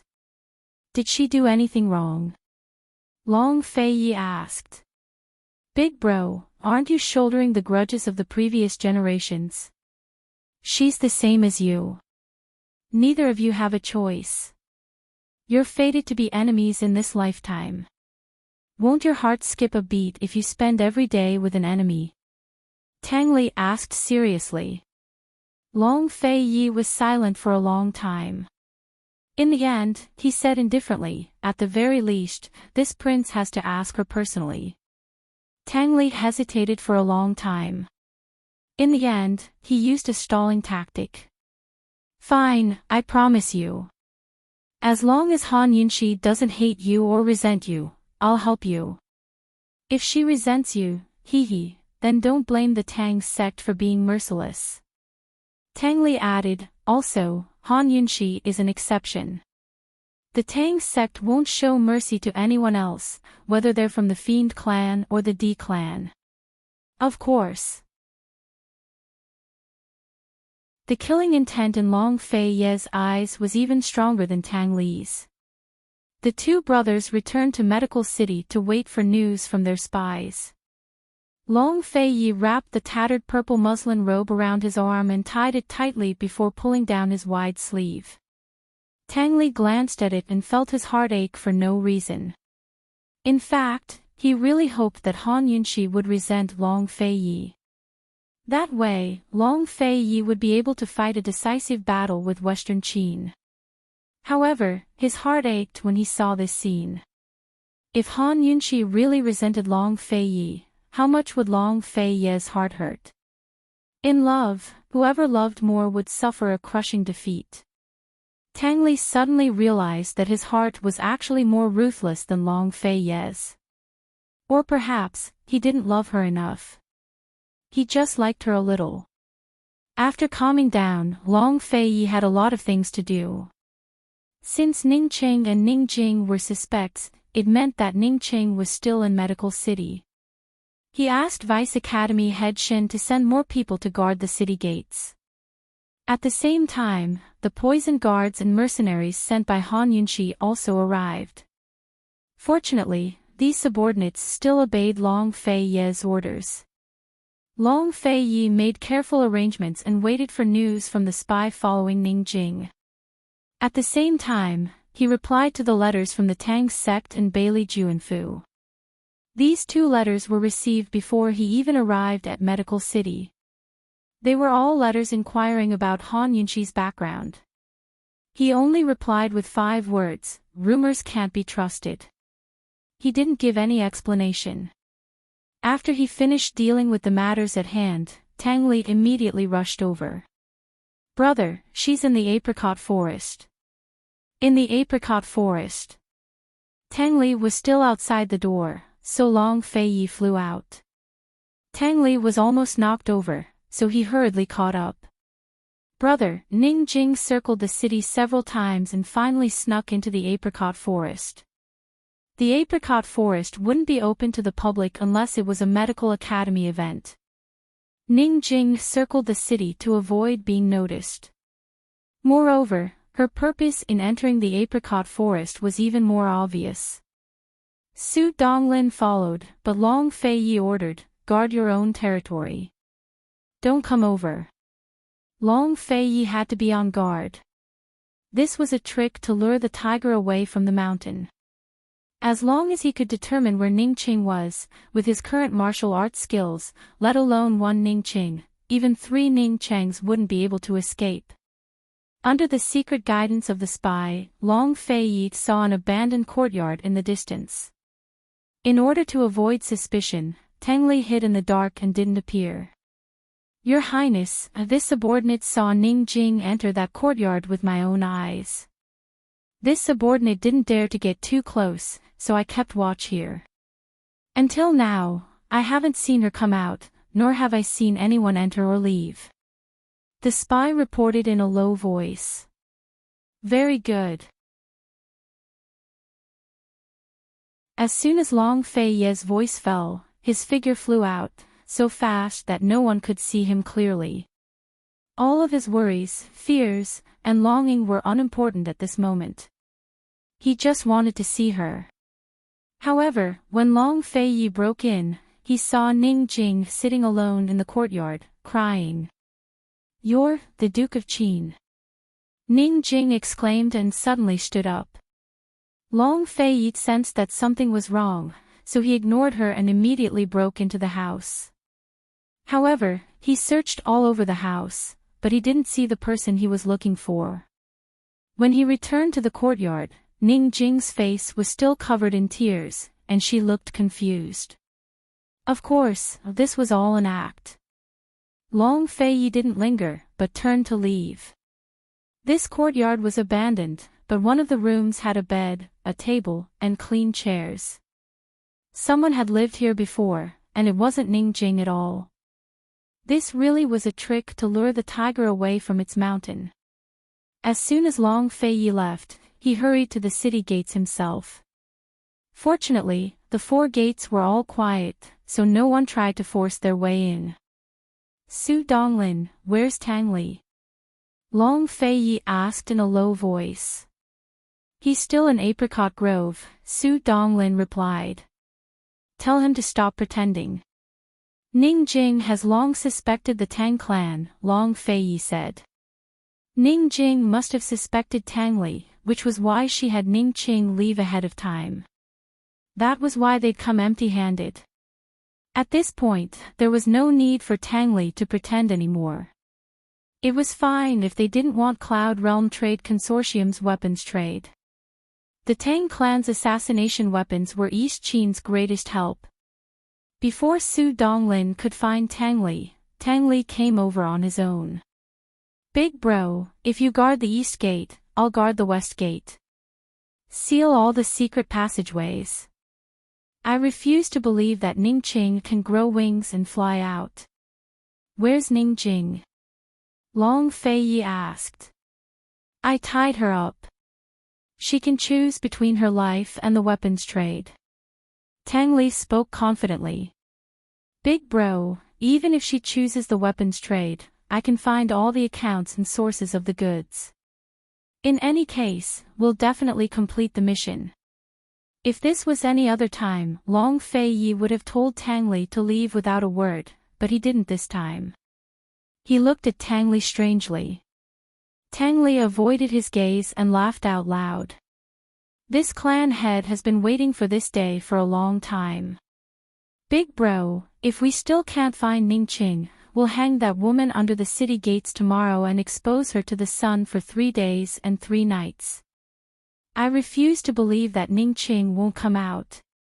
Long Fei said, she's your legal wife. Deal with her as you see fit. Then it's settled. Tang Li said cheerfully as he left, hiding the disappointment in his eyes well.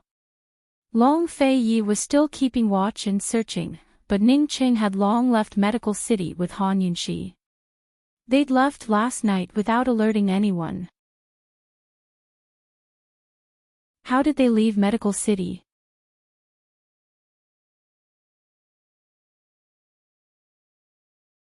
Chapter 8:19. Medical City was so heavily guarded, so how did Ning Qing manage to sneak Han Yunxi out of the city? Actually, Ning Qing had already taken Han Yunxi out of Medical City the day she regained consciousness. Ning Jing had only gone out in the middle of the night to test Tang Li. Currently, Ning Qing and Han Yunxi were on their way to Tianning. Han Yunxi was nestled in the carriage while Ning Qing personally drove the carriage. A few attendants accompanied them as protection. Han Yunxi was exhausted to death, but she couldn't fall asleep. She stuck her head out and asked, "Hey, how did you escape?" She had been blindfolded and taken out of Medical City. It was obvious that Ning Qing didn't trust her completely. Ning Qing drove the carriage as fast as he could, his eyes looking straight ahead as he asked, "Has your highness thought it through?" What she needed to think about was naturally acknowledging her status as the princess of Western Qin and shouldering the heavy responsibility of avenging and restoring Western Qin. Han Yunxi laughed coldly. "Do I even have the right to think about it?" Ning Qing finally turned to glare at her. Ever since she had compared the D clan to the Nether clan, Ning Qing had stopped treating her with respect. Now, Han Yunxi felt that he was real. "Why are you so fierce? I don't have the right to think about it in the first place, so why do you have to make me think about it? In any case, even if I don't want to, I still have to go with you, right?" The more Han Yunxi spoke, the colder Ning Cheng's gaze became. Still, Han Yunxi wasn't afraid. "Are you going to let me go if I tell you that I don't want to?" Finally, Ning Cheng's eyes filled with disappointment and disdain. "You can choose to refuse, but I won't let you go, so..." Before Han Yunxi could finish, Ning Cheng continued, "I won't force you, but I will kill you. If you die, the D clan will no longer have a mission. From now on, everyone will live happily and only live for themselves." Han Yunxi gave a start. "That really isn't a bad idea," she mused. Ning Qing suddenly closed in, his eyes flashing with killing intent. Han Yunxi was so scared that she hurriedly leaned back. "Your Highness, this subordinate will ask you for the last time. Have you thought it through?" He spat out each and every word harshly. Han Yunxi's lips quirked up into a smile as she replied easily, "Once I've thought it over, I'll agree to your terms." Even though she hadn't figured out how to tell Ning Qing about the Feng clan's conspiracy, she had to agree to their request first. If he didn't agree, she wouldn't even have a chance. Han Yunxi smiled beautifully, but Ning Qing didn't smile.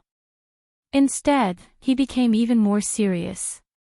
"Your Highness, a promise cannot be taken back. Please be more serious." Han Yunxi restrained her smile and said seriously, "Don't worry, I will do what I say." Who knew that Ning Qing still wasn't satisfied and said, "Your Highness, please swear."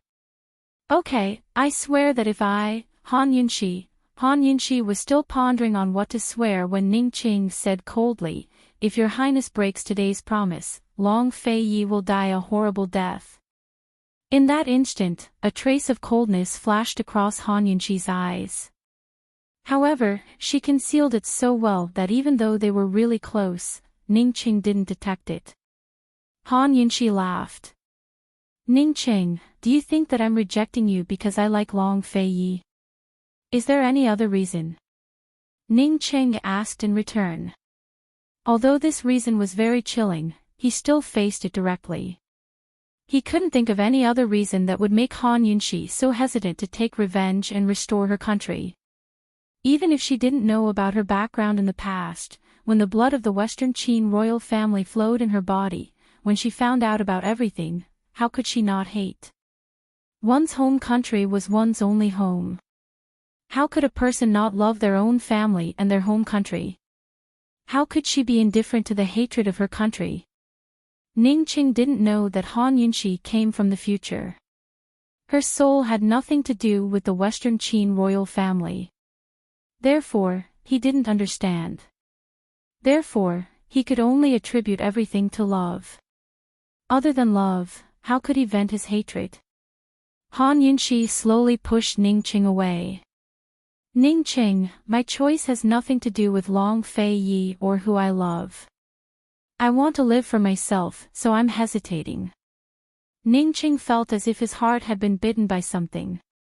It didn't hurt, but there was an indescribable feeling.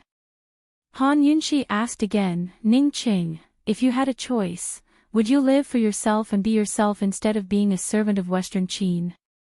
Ning Qing immediately avoided Han Yunxi's gaze and said, Your Highness, you and I don't have a choice. Please swear immediately. Okay. Han Yunxi raised her hand and said loudly, I, the Princess of Western Qin, swear that if I break today's promise, Long Fei Yi will die a horrible death. She would always be Han Yunxi, and the one who swore was the Princess of Western Qin. Han Yunxi comforted herself. Can you tell me how you escaped from Medical City now? Han Yunxi asked seriously. There's a secret passage in the poison sex storehouse that leads to the outside of Medical City, Ning Qing replied honestly. How did you know? Han Yunxi was shocked. The head of the 100 Poison sect sent word. Ning Qing had received a letter from the 100 Poison sect's head after the Wind Clan's letter. Otherwise, he really wouldn't have been able to escape Medical City. Jun Yixie? Han Yunxi asked suspiciously. From what she knew, Jun Yixie should still be with the Winter Crow clan. No, it's Jun Yixie's junior sister, a girl called by Yuqiao. Ning Qing explained seriously, the 100 Poison sect is a branch of the Poison sect. When they learned of the princess's identity, they were willing to serve the Poison sect. They couldn't get in touch with the princess until news of the princess's identity spread. Then they came to this subordinate. Han Yunxi sneered, humbly acknowledging a master isn't the 100 Poison sect style. Ning Qing looked a little embarrassed. After all, he was the one who had humbly acknowledged a master. Han Yunxi knew he was embarrassed, but she still looked at him coldly. She had never been a kind person. She held grudges, especially when Ning Qing tore her clothes. She couldn't kill him, but she couldn't let him have it easy either. If Ning Qing wanted to confirm whether she had a phoenix birthmark on her back, he could have kidnapped her first and found Ning Jing or a servant girl to take a look. She couldn't figure out why Ning Qing would want her to do this. This guy was just too despicable. Ning Qing was embarrassed, but he didn't lose his temper. He said, This subordinate said before that the Wind Clan controls Northern Li's cavalry. Does your highness remember? Could it be that Jun Yixie is a descendant of the Wind Clan? Han Yunxi asked anxiously. That's right. Ning Qing didn't hide anything from her. Jun Yixie. Han Yunxi muttered to herself, calling him a liar in her heart. If Jun Yixie was a descendant of the Wind Clan, he wouldn't have suffered so much on Fisherman's Island before being rescued by his master. Jun Yixie wasn't a descendant of the Wind Clan, but his master. Ning Qing had been tricked. The Wind Clan really didn't have good intentions. The 100 Poison sect might be a branch of the Poison sect, but that was hundreds of years ago. How did Jun Yixie and the others know about the secret passage to the Poison Grounds? Han Yunxi probed. Someone who knew about the secret passage had to be Jun Yixie's master, a direct descendant of the Poison sect. Perhaps it was her father. This subordinate didn't ask too many questions. The 100 Poison sect often enters the Poison sect's forbidden grounds, so it's normal for them to be familiar with the place, Ning Qing explained. Han Yunxi looked at Ning Qing for a long time before asking, Ning Qing, Jun Yixie is still far away at the Winter Crow clan. Was it Bai Yuqiao who wrote the letter to you? That's right. Ning Qing replied honestly. Bai Yuqiao rushed to the battlefield as soon as East Qin's flag was raised at Long Fei Yi. The letter was first delivered to me from the battlefield. She should have reached the battlefield by now. Does Bai Yuqiao have full authority to represent Jun Yixie? Han Yunxi asked. Ning Qing nodded again. Han Yunxi didn't understand. Ning Qing was a cautious man. Why did he trust the Wind Clan so easily? She continued probing, how can you be so sure that Bai Yanqing is the Wind Clan's descendant based on the letter alone? Also, how can you be so sure that the Wind Clan isn't the second Nether Clan? Ning Qing ordered a servant to drive the carriage while he and Han Yunxi sat inside. He took out Bai Yanqing's handwritten letter from his sleeve. Han Yunxi read it carefully but didn't find anything special. The letter mentioned the Wind Clan's loyalty to Western Qin's imperial family, the 100 Poison sect, and Northern Li's cavalry. However, there was no proof of Jun Yixie's identity. Your Highness, look at the back. Ning Qing reminded her in a low voice. Han Yunxi flipped the letter over and saw a seal printed on the back with the words West Qin in the center. Around the seal was a circle of lines that looked extremely complicated at first glance. She couldn't make out any patterns, but upon closer inspection, she realized that the lines were actually a coiled dragon. Princess Consort, this is the imperial seal of Western Qin's imperial family. It took the number 1 craftsman 3 years to carve this. This dragon pattern, no one can imitate it. Ning Qing seriously explained, during the war, the imperial family gave the imperial seal to the Wind Clan for safekeeping. In these past years, the D and Nether clans have not only been searching for you, but also for this imperial seal. Han Yunxi never expected such a thing to exist, but that wasn't the point. She lowered her voice and probed again. Ning Qing, how can you be sure that the Wind Clan isn't a second Nether clan? Ning Qing was a smart man and should know that if the Wind Clan was like the Nether Clan and had thoughts of betrayal, then the D Clan wouldn't be able to resist the Wind Clan. There were 2 reasons for this. First, the Wind Clan was skilled in military formations. Second, the Wind Clan controlled the Northern Li cavalry. Once the D Clan and the Long Fei Yi were both injured on the front lines, it wasn't impossible for the Wind Clan's cavalry to arrive and destroy the D Clan first. Thus, I ask that Your Highness take back the Imperial Seal when we reach the army camp. Cloud Realm Trade Consortium will control the Northern Li cavalry's provisions. Even if the Wind Clan wants to rebel, they won't have the strength to do so. It wasn't that Ning Qing didn't have his guard up, but he needed the Wind Clan's help right now. Otherwise, he wouldn't be able to deal with the East Qin army. Ning Cheng's wariness comforted Han Yunxi more or less. As long as Ning Qing was on guard against the Wind Clan, then she'd have a chance to convince Ning Qing of the Wind Clan's schemes. Han Yunxi didn't have much convincing evidence right now, so she figured she'd better keep her cool until she reached the battlefield and met with Bai Yuqiao. Your Highness, it's getting late. Please rest. We'll reach Tianning's capital in 3 days. This subordinate will arrange for you to meet someone. She has news of the Shadow Clan. Ning Qing prepared to leave as soon as he finished speaking, but Han Yunxi's heart skipped a beat before she pulled him back. What did you say?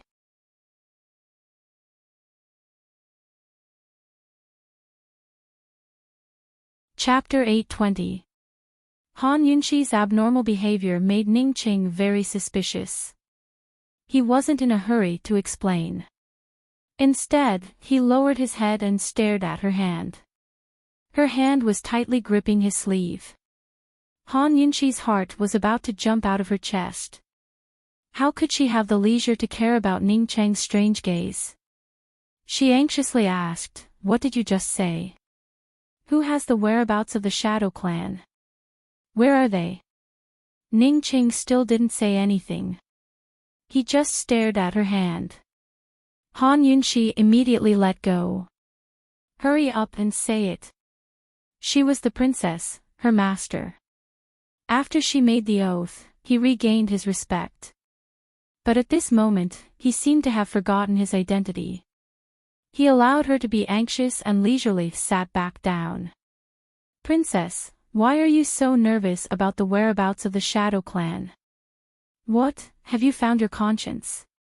Previously, when Ning Jing had cried and told this woman about the Shadow Clan's sacrifice, this woman hadn't had this kind of attitude.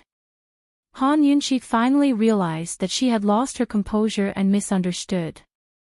She had almost forgotten that although Tang Li knew Gu Beiyue's identity and knew that Gu Beiyue had fallen off the cliff, Ning Jing didn't know, and Ning Qing definitely didn't know.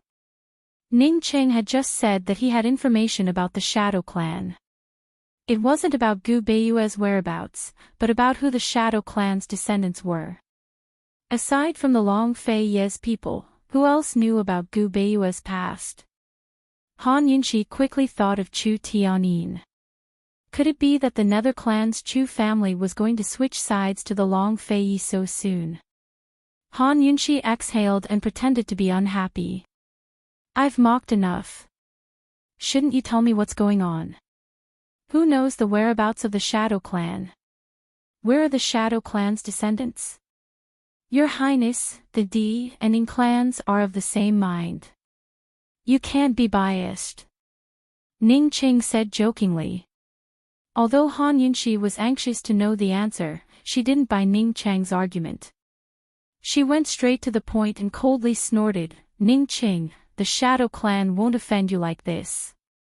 This. She almost called herself Princess Consort again, but she immediately changed her words. I'll get it back one day. If she continued to call herself princess, then perhaps Ning Qing would no longer believe anything she said. However, she really couldn't accept the word princess, so she could only use I. Ning Qing was left speechless. Without Han Yunxi asking, he explained himself. Someone once used the whereabouts of the Shadow Clan to exchange for your Highness' life. If your Highness wants to know the whereabouts of the Shadow Clan, you should personally go and meet them. Chu Qingge. Han Yunxi finally remembered this woman, but she didn't ask any more questions.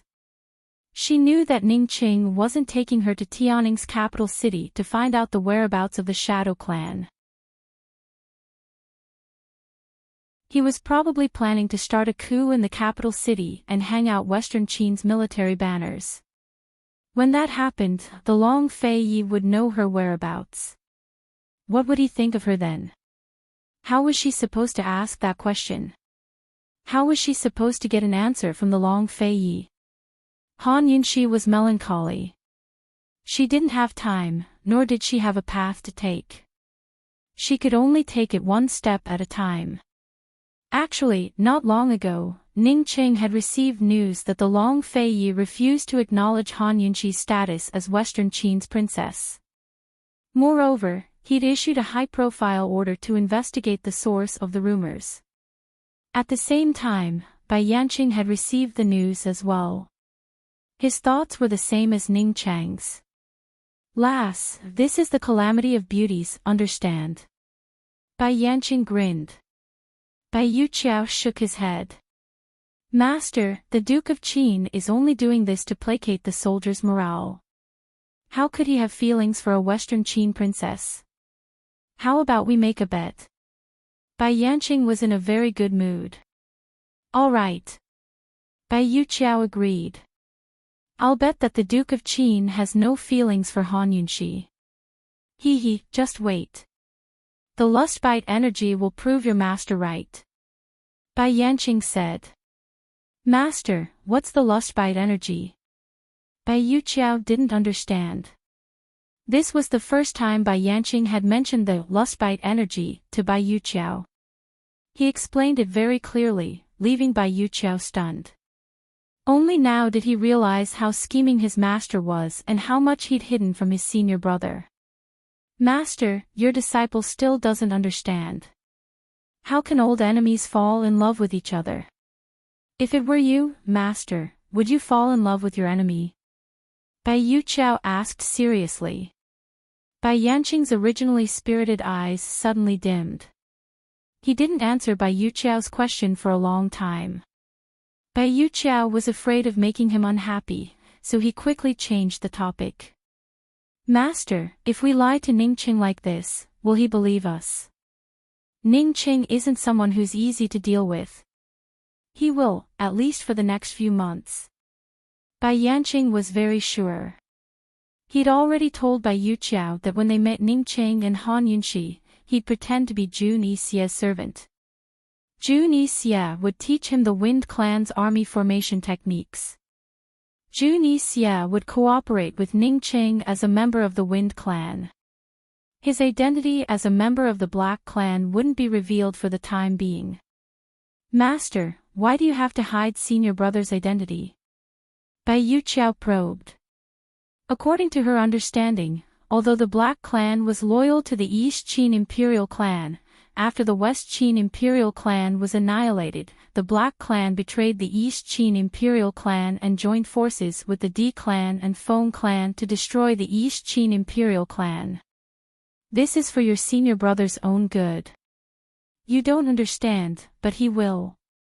Bai Yanqing's tone was clearly unfriendly. Bai Yuqiao didn't dare to ask any more. You still haven't found the whereabouts of the perplexing butterfly illusion? Bai Yanqing asked again. That group of trash is really useless. This disciple has already ordered people to secretly bring Su Xiaoyu here. This disciple will personally interrogate her. Master, don't worry. Bai Yuqiao honestly reported. Be careful. Don't let the cat out of the bag. Bai Yanqing solemnly reminded. Bai Yanqing thought that his plan was flawless, but he didn't know that Han Yunxi had already seen through him. He also didn't know that Long Feiyi had already suspected him. Your Highness, if Gu Beiyue is going to die, how are we going to explain this to the Princess Consort? Su Donglin timidly asked. After they couldn't find him in the apricot forest, he had already accompanied His Highness to guard the city gates for a day and a night. His Highness hadn't said a word, so he felt that he needed to find a topic to talk to His Highness. Drag that old fox out and she'll believe you, Long Feiyi actually spoke up. Back on Celestial Mountain, Heilian's swordsmanship had far surpassed everyone's expectations. It was obvious that he had an expert guiding him from behind. Who else could that expert be but the old fox? Even if it wasn't the old fox who tried to assassinate Gu Beiyue, he still had to be involved. After all, it was Heilian who had been responsible for Zhangqiuzi's collusion with the heretical sword sect. In other words, the old fox controlled the heretical sword sect. Your Highness, the old fox. Before Su Donglin could finish, a powerful force came crashing towards him.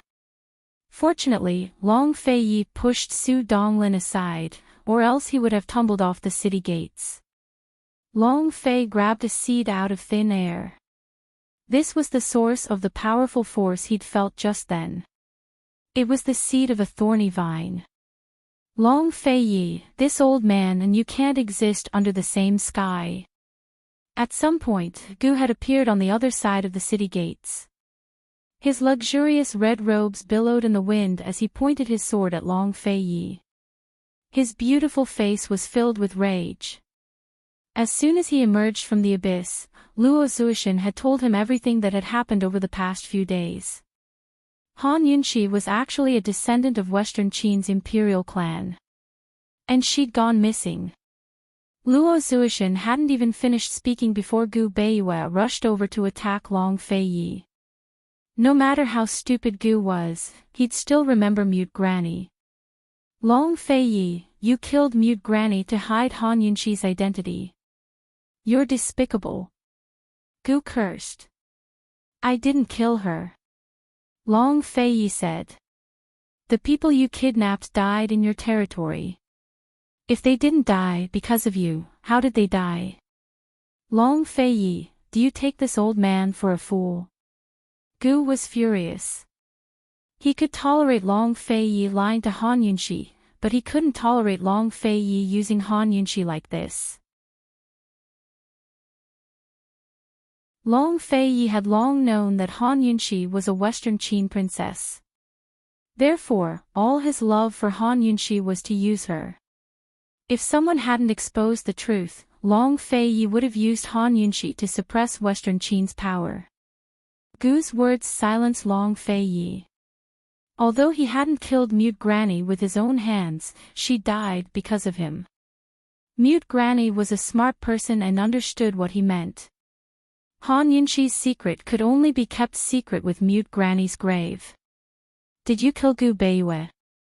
Gu's entire being seemed to be burning with rage. He was burning with agony.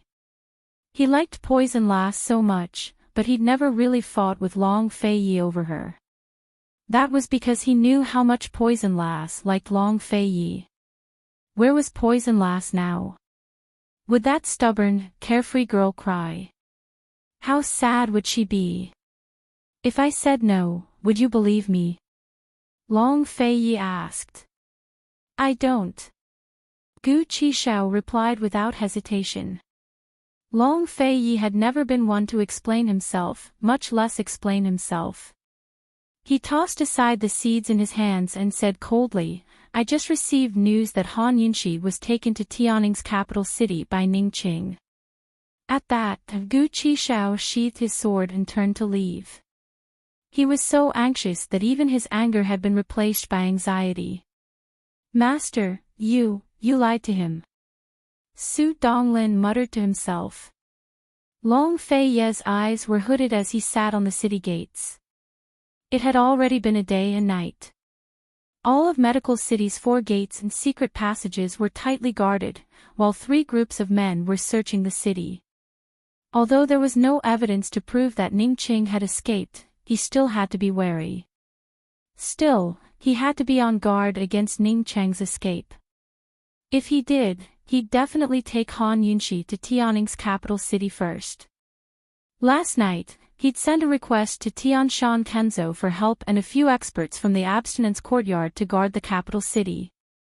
But none of them were as reassuring as Gu. Besides him and Gu Beiyue, who else in this world would search like a madman for Han Yunxi? If they couldn't find Ningqing by then, he would leave the city to the guards and personally rush to the capital city. Su Donglin saw His Highness's expression and didn't dare to continue the topic. He murmured to the servant by his side, go check on the Tang clan head situation. Tang Li had said yesterday that if Ningqing didn't confess, he'd hang her up at the city gates. He didn't know if the interrogation had yielded any results. Ningqing was locked up in the room where Han Yunxi had disappeared. All of the servants had been called away by Tang Li, leaving only the 2 of them in the room. A day as husband and wife meant endless devotion for the rest of their lives. Tang Li was a gentleman and didn't torture her, but...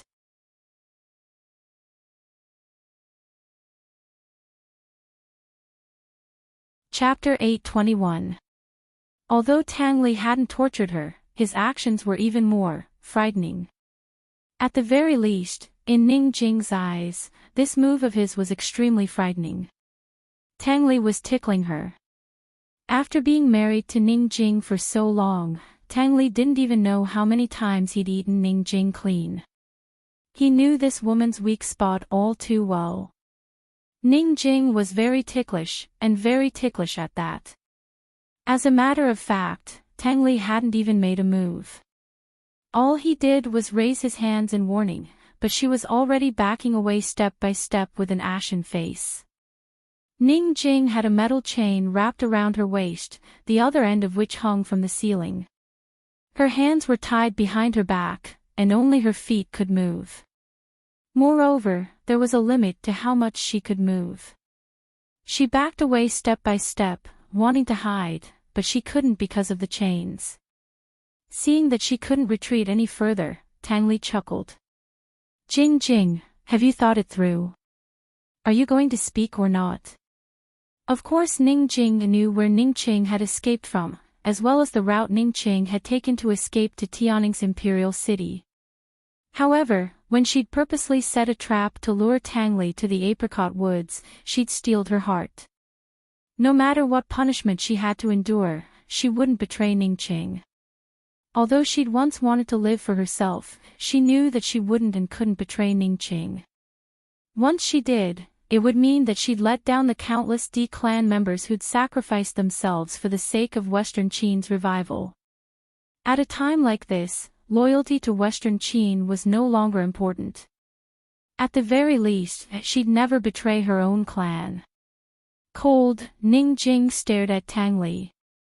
Just like in the past, whenever the two of them messed around, he'd always be all smiles, but she'd never treat him kindly. Usually, when he liked to joke around, she would always pour cold water on him. Especially when it came to tickling, she was absolutely serious. Tang Li could only tickle her a few times before he stopped. She didn't know if he was intimidated by her sternness or if he was deliberately sparing her. The room was silent. He was smiling while she was frowning. In a trance, it was as if they were still in the small courtyard of the Tang sect filled with daisies and nothing had happened in Medical City. He didn't know if they had coincidentally thought of the past, but he didn't make a move. Ning Jing also didn't say a word. However, no matter how beautiful the past was, it was all an illusion. He was acting, and she was pretending. Both of them were well aware of it. If it weren't for everything that had happened in Medical City, would there have been a clear winner between them? Would there have been a side that had taken it seriously and given their hearts to each other first? Unfortunately, there was no more chance to determine the victor. The one-year deadline was not up yet, but the play could not continue. In the end, Ning Jing spoke up first. Cold and expressionless, she said, "It's no use even if you kill me. I don't know a thing." Tang Li's smile froze before he slowly withdrew it. His entire being grew very quiet as he walked step by step towards Ning Jing. Ning Jing stared fixedly at him. At this moment, Tang Li was her most infatuated self. His white robes were otherworldly, his aura refined and pure, like an indifferent immortal. Ning Jing couldn't help but recall the scene when Tang Li had gone to Cloud Realm Trade Consortium to ask for her hand in marriage. He'd stood at the door and looked back, his tender voice saying, "Jing, wait for me to marry you." Yes. His figure and his tenderness were fixed in the inky scenery of the distant mountains, and forever in her heart. Finally, Tang Li's hand broke Ning Jing's train of thought. She allowed him to tickle her waist a few times, but remained indifferent. She endured it. But Tang Li understood her too well. His hands quickly crept up to her armpits. Ning Jing resisted the itch, but when he touched her armpits, she couldn't help but shift her body away. "Are you begging for mercy?" Tang Li asked cold. "When have I ever begged you for mercy?" Ning Jing retorted. "That's right. No matter what happened in the past, Tang Li would always be the one begging for mercy in the end. Even if it was Ning Jing's fault, Tang Li would still lower his head and beg for mercy like a grandson. Tang Li said expressionlessly, "From today onwards, even if you beg for mercy, I won't let you go. Tell me where Ning Qing is, and I'll make you feel better. But if you don't regret it." Ning Jing laughed. "Tang Li, when have I ever regretted my actions towards you?" Tang Li's heart suddenly tightened. He didn't know why, but it hurt. But he quickly ignored it. He didn't hesitate to scratch Ning Jing's armpits. Ning Jing didn't dodge and started to laugh. The more she laughed, the louder she laughed.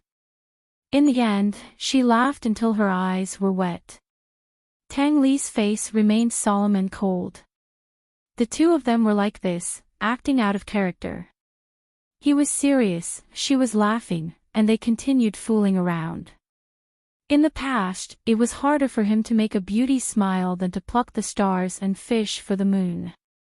The attendants outside heard the commotion in the room and were puzzled. What was the Tang clan master doing? Was he still trying to make Ning Jing happy at this juncture? Yes, Ning Jing's laughter sounded so happy. Ever since she married into the Tang clan, she had never indulged herself and laughed so loudly. When Su Donglin arrived, he also heard the commotion in the room. He was so angry that he immediately ran to report it to His Highness Duke of Qin. But who knew that His Highness Duke of Qin would still say, she's his legal wife, so he can deal with her himself. Su Donglin suddenly understood. He thought, if it was esteemed Wang Fei today, His Highness might not be able to punish her by hand, right? Women are so scary. At the medical academy, Ning Jing finally couldn't take it anymore. She didn't compromise, nor did she beg for mercy. She laughed until she almost couldn't breathe. Ollie. Ollie, I'm pregnant. She didn't realize that she had just called him Ollie, and he didn't pay attention to it either. After calling him that for so long, how could he not get used to it? Those last few words caused Tang Li's hands to stop abruptly. She said that she was pregnant. Tang Li was stunned, his eyes wide and mouth agape. Meanwhile, Ning Jing was still laughing, but it wasn't as wanton as before. She smiled slightly, and her smile was so beautiful and blissful. She said, Tang Li, you're going to be a father. She said, Tang Li, if you tickle me again, I won't be able to keep our child if it affects the baby. It was clearly a threat. Was it real or fake? Tang Li suddenly retreated, putting some distance between himself and Ning Jing to calm himself down. He avoided Ning Jing's provocative gaze. Someone, get a doctor here. Tang Li shouted. Ning Jing suddenly laughed out loud. Tang Li, so you actually care about this? She was laughing at him, laughing at his soft-heartedness, laughing at his loss. As soon as she said this, Tang Li instantly calmed down. He said coldly, you're thinking too much. I'm just looking for a doctor to deal with it. You're not qualified to be pregnant with my Tang clan's child. Fortunately, I've never gotten pregnant. Ning Jing sneered, her expression indifferent. The doctor was just at the door. He knocked on the door, but before he could speak, Ning Jing said, forget it, I'm just lying to you. Tang Li's gaze froze, but it was only for a moment.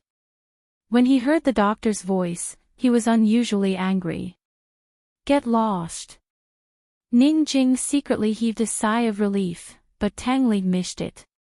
He said coldly, I'll give you one last night to think about it. If you don't say it tomorrow, you can prepare to die at the city gates.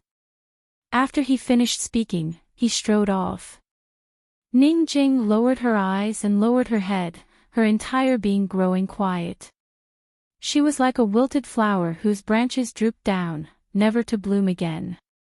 Tang Li went to Long Fei Ye's side and sat down without a word. Long Fei Ye glanced at him without asking anything. If we can't find him tomorrow, help me keep watch. I'll make a trip to Tianning's imperial city. You'll be in charge of everything here. Don't forget about Gu Beiyue. Long Fei Yi hesitated for a long time before he said in a low voice, if he's dead, I want to see his corpse. Tang Li didn't reply for a long time, as if he'd lost all his soul. Long Fei Yi had to remind him again before he nodded. Understood, don't worry. After a night of searching without finding anyone, Long Fei Yi set off for Tianning's imperial city. Bailey Mingxiang and the rest arrived at Medical City late, so they missed Long Fei Yi. Uncle Gao, I think we should go back first. His Highness will return to the army sooner or later, Bailey Mingxiang said. Miss Mingxiang, why don't you find a carriage and follow behind this old man?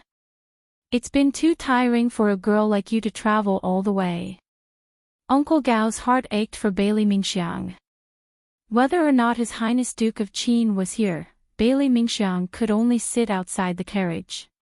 His Highness was obsessed with cleanliness, so esteemed Wang Fei was the only one who'd ever sat in this carriage.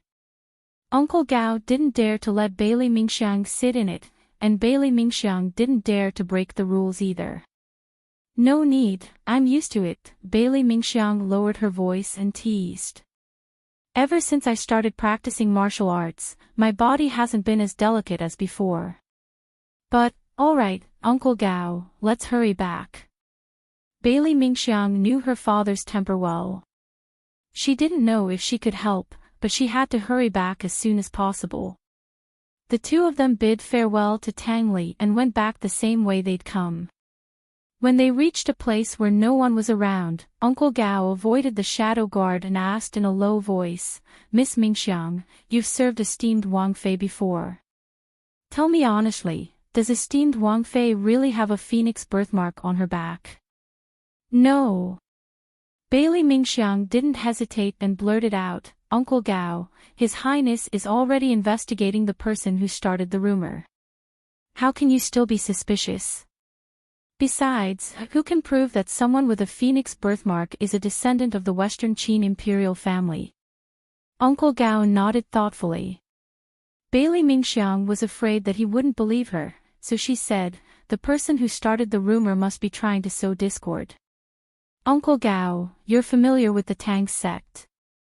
The people of the Tang sect hate esteemed Wang Fei the most. This time, you have to side with esteemed Wang Fei." Uncle Gao nodded.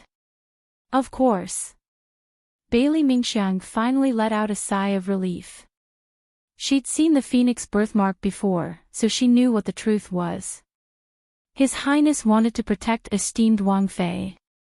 As a descendant of the mermaid clan, how could she not hate the Western Qin imperial family and the Western Qin faction? But Han Yunxi wasn't just a descendant of Western Qin, but her savior as well. She'd leave her hatred to those who wanted to fight for the world. She only knew that the extra time she'd lived was all thanks to that woman's constant protection and encouragement. She'd never forget that woman's words, "I'll definitely be by your side on the day the beauty's blood is completed." Perhaps some people would say that Han Yunxi wouldn't have saved her if she knew her true identity. But Bailey Mingxiang didn't like to assume things that others had already done.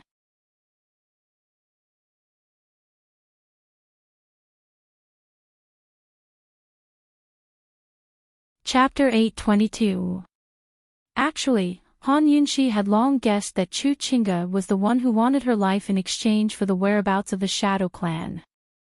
The youngest Empress Dowager in Tianning's history was the D clan's Chu clan member who hated her the most.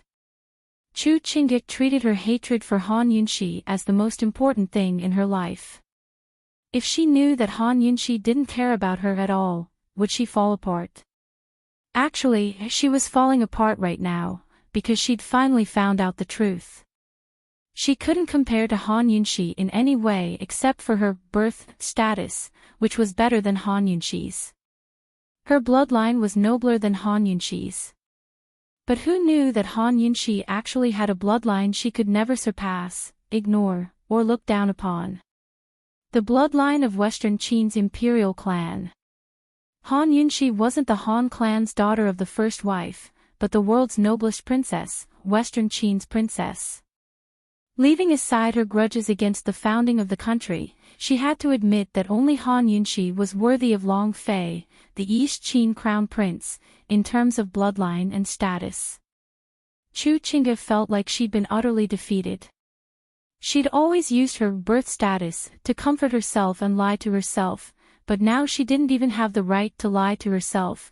A descendant of the Nether clan was a servant of Western Qin's imperial clan. In other words, she was Han Yunxi's servant. The woman she'd always hated and looked down upon was actually her own master. What could be more ironic than this? Han Yunxi sat lazily in her seat as she studied Chu Qingge. Chu Qingge stood before her, gaping. Her 3 souls and 7 spirits were all in pain, so much so that she wanted to burst into tears. Why? Who could tell her why this was happening? This was simply a nightmare. Neither Han Yunxi nor Chu Qingge spoke. Compared to Long Fei Ye's junior sister, Duan Muyao, Han Yunxi didn't have much of an opinion about Chu Qingge. "I've brought them here. Can you tell me the whereabouts of the Shadow Clan now?" Ning Qing said coldly. Chu Qingge hadn't seen Ning Qing in ages. She even missed Ning Cheng's icy voice. His voice could give her illusions and comfort her heart that was about to go mad with longing. She looked at Ning Ching for a very long time before she suddenly laughed out loud. Kill her. Kill her and I'll tell you. There's only one person left from the Shadow Clan. I know who he is. I've even seen him before. I saw it with my own eyes. You're seeking death.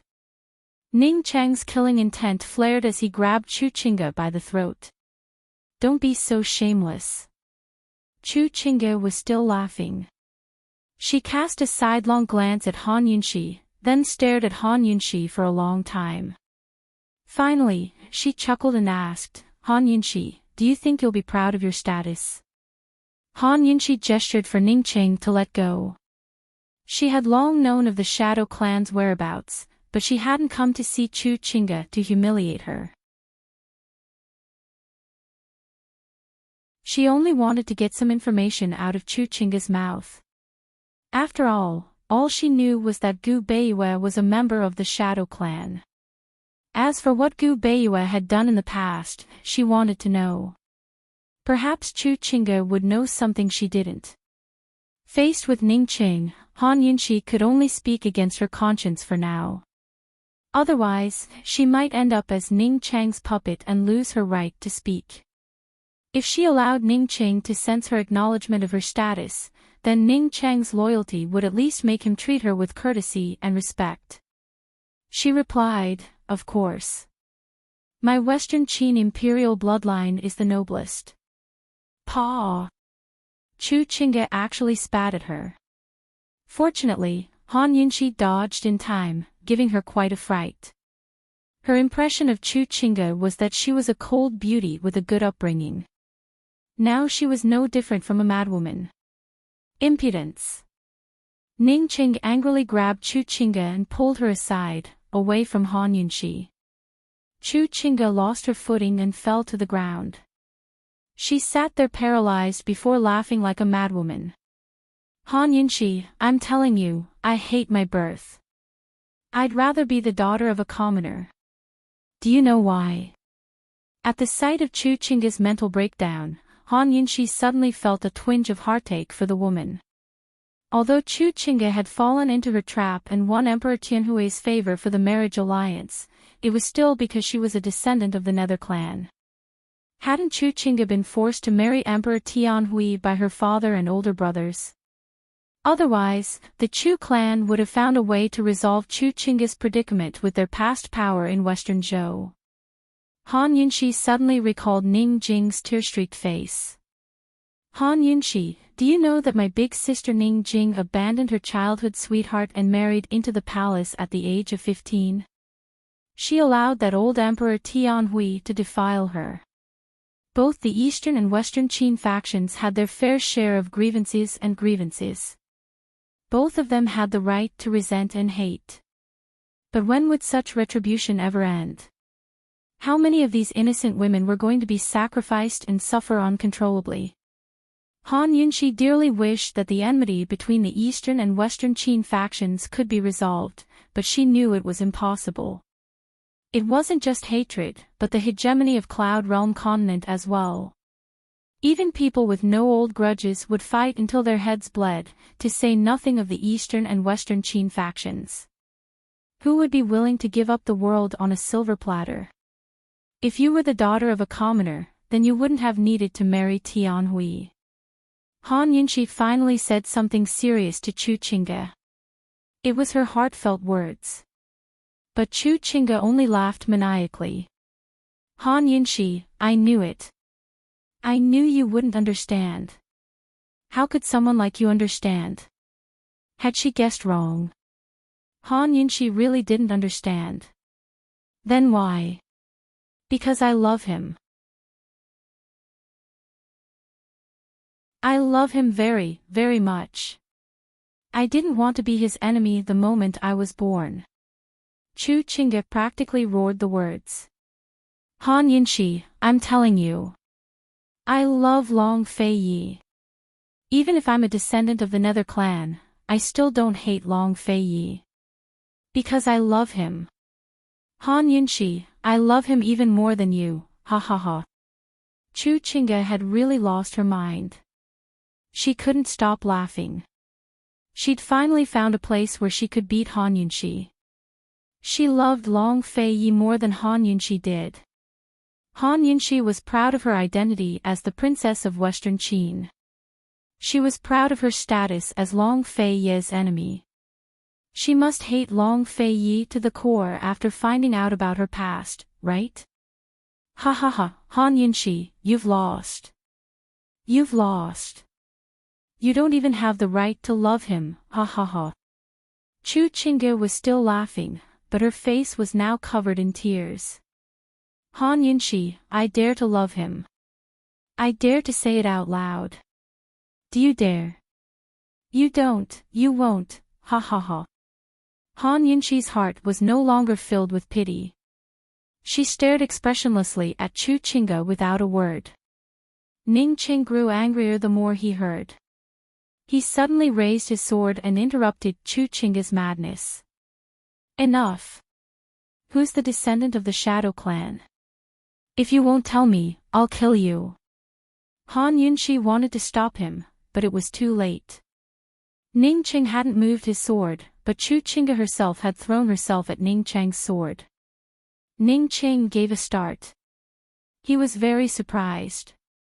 Why aren't you letting go yet? Han Yunshi immediately rushed over and scolded Ning Qing. Only then did Ning Qing release his sword. Han Yunshi held Chu Chinga in her arms and didn't dare to draw her sword. She ordered anxiously, find a doctor and bring a large amount of medicine to stop the bleeding. Hurry! Ning Qing hadn't asked if he'd really killed Chu Chinga after finding out who the descendant of the Shadow Clan was. He never expected her to be so unafraid of death. He quickly went to call for help. Han Yunshi held Chu Chinga in her arms and warned her cold voice, Chu Chinga, I'm telling you now. If you like Long Fei Yi, you'd better live on and tell him yourself. Duan Muyao even told him herself, but what about you? It's no use telling me so much. Go find him yourself.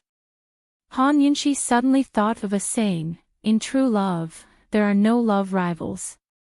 Chu Chinga's love was completely different from Duan Muyao's. I'm already dirty. I don't have the right to tell him. Chu Chinga suddenly coughed up multiple mouthfuls of blood. She clutched Han Yunshi's hand and used the last of her life to beg Han Yunshi. Han Yunshi, do you dare to keep loving him? I beg you, Han Yunshi. I beg you to keep loving him and kill Ning Qing, alright? Han Yunshi, you can't lose to me. Chu Chinga couldn't hold on any longer. She stared fixedly at Han Yunshi as she died in Han Yunshi's arms. Han Yunshi never thought that Chu Chinga would die in her arms like this.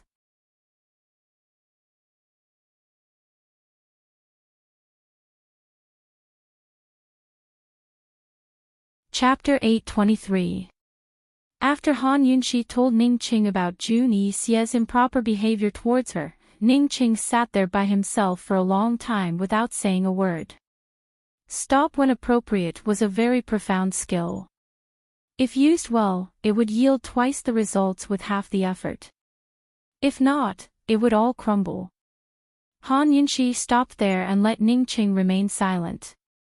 She didn't take the initiative to say anything else. Of course, if Ning Qing asked her questions, she'd answer them without question.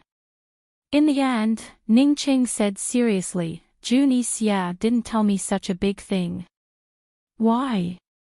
Han Yunshi smiled coldly. He offended me, but he didn't dare to admit it. At least now that he knows you're looking for the Shadow Clan's whereabouts, shouldn't he tell me? I thought Gu Beiwei was protecting me because of the poison beast, but it's laughable now that I think about it.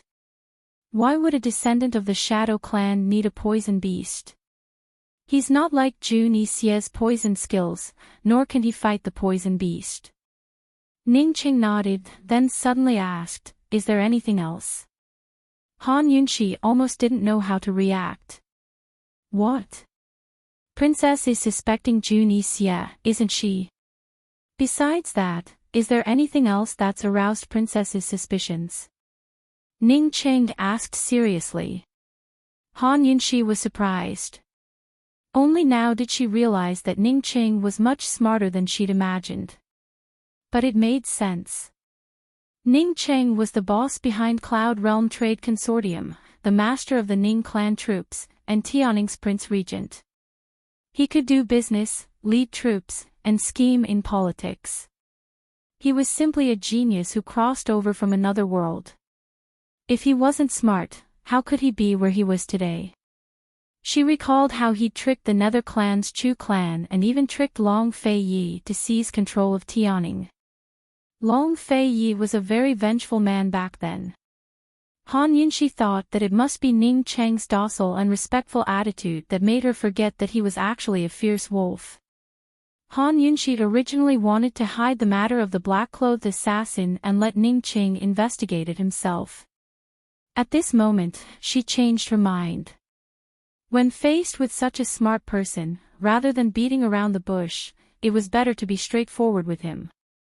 What's more, his current attitude was very frank. If Han Yunxi continued to hide it, it would seem that she had ulterior motives. She said, Ning Cheng, I'm not suspecting him, but I'm sure he's up to no good. June Xia didn't say anything because he didn't want you to find the Shadow Clan. You all know that the Shadow Clan was almost completely wiped out back then. Moreover, the Shadow Clan is just a shadow guard. They aren't a powerful force. They don't have any military or financial support for the recovery of Western Qin.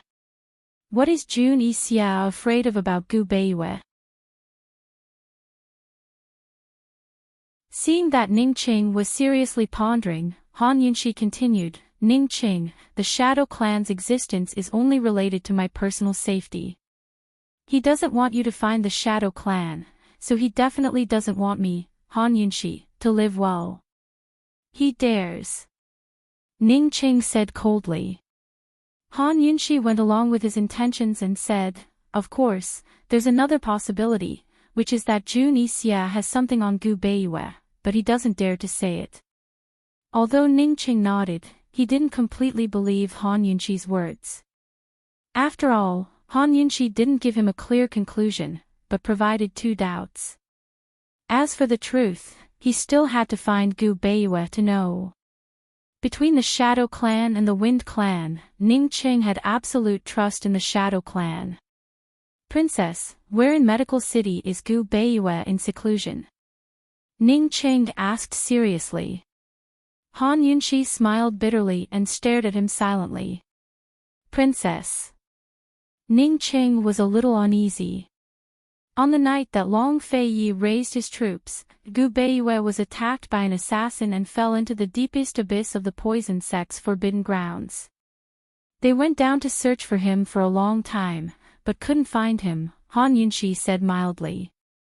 Ning Cheng froze. Han Yunxi told Ning Cheng everything that happened that night, but she didn't mention that the dark-robed assassin had used Celestial Mountain sword skills. She couldn't say this even if she was beaten to death. Otherwise, Ning Cheng would not only doubt her words, but also her stance. Ning Cheng's attitude towards Long Fei Yi was absolute enmity. He trusted anyone but Long Fei Yi. So you suspect that the assassin is from the poison sect? Ning Cheng asked. It must be someone from the poison sect, and a direct descendant at that. Otherwise, he wouldn't have been able to cure my poison so quickly, Han Yunxi said confidently. Ning Cheng's brows furrowed even tighter. Han Yunxi accidentally caught sight of Long Fei Ye's furrowed brows and hurriedly averted her eyes. She secretly laughed at her poor eyesight, but she knew it was only because she missed that man too much. A direct descendant of the poison sect, the princesses. Ning Cheng was incredulous. Even if he isn't my father, he must be an elder. Why doesn't he recognize me? Why did he kill Gu Beiyue? He's ungrateful. The poison sect was rehabilitated all thanks to Gu Beiyue. Han Yunshi said indignantly. Why must he be an elder? Ning Qing countered. It's possible that he's from the same generation. Because he's very likely Zhu Nixie's master. Han Yunshi got straight to the point. I'm sure Ning Nuo is well aware of Zhu Nixie's imprisonment on Fishery Island.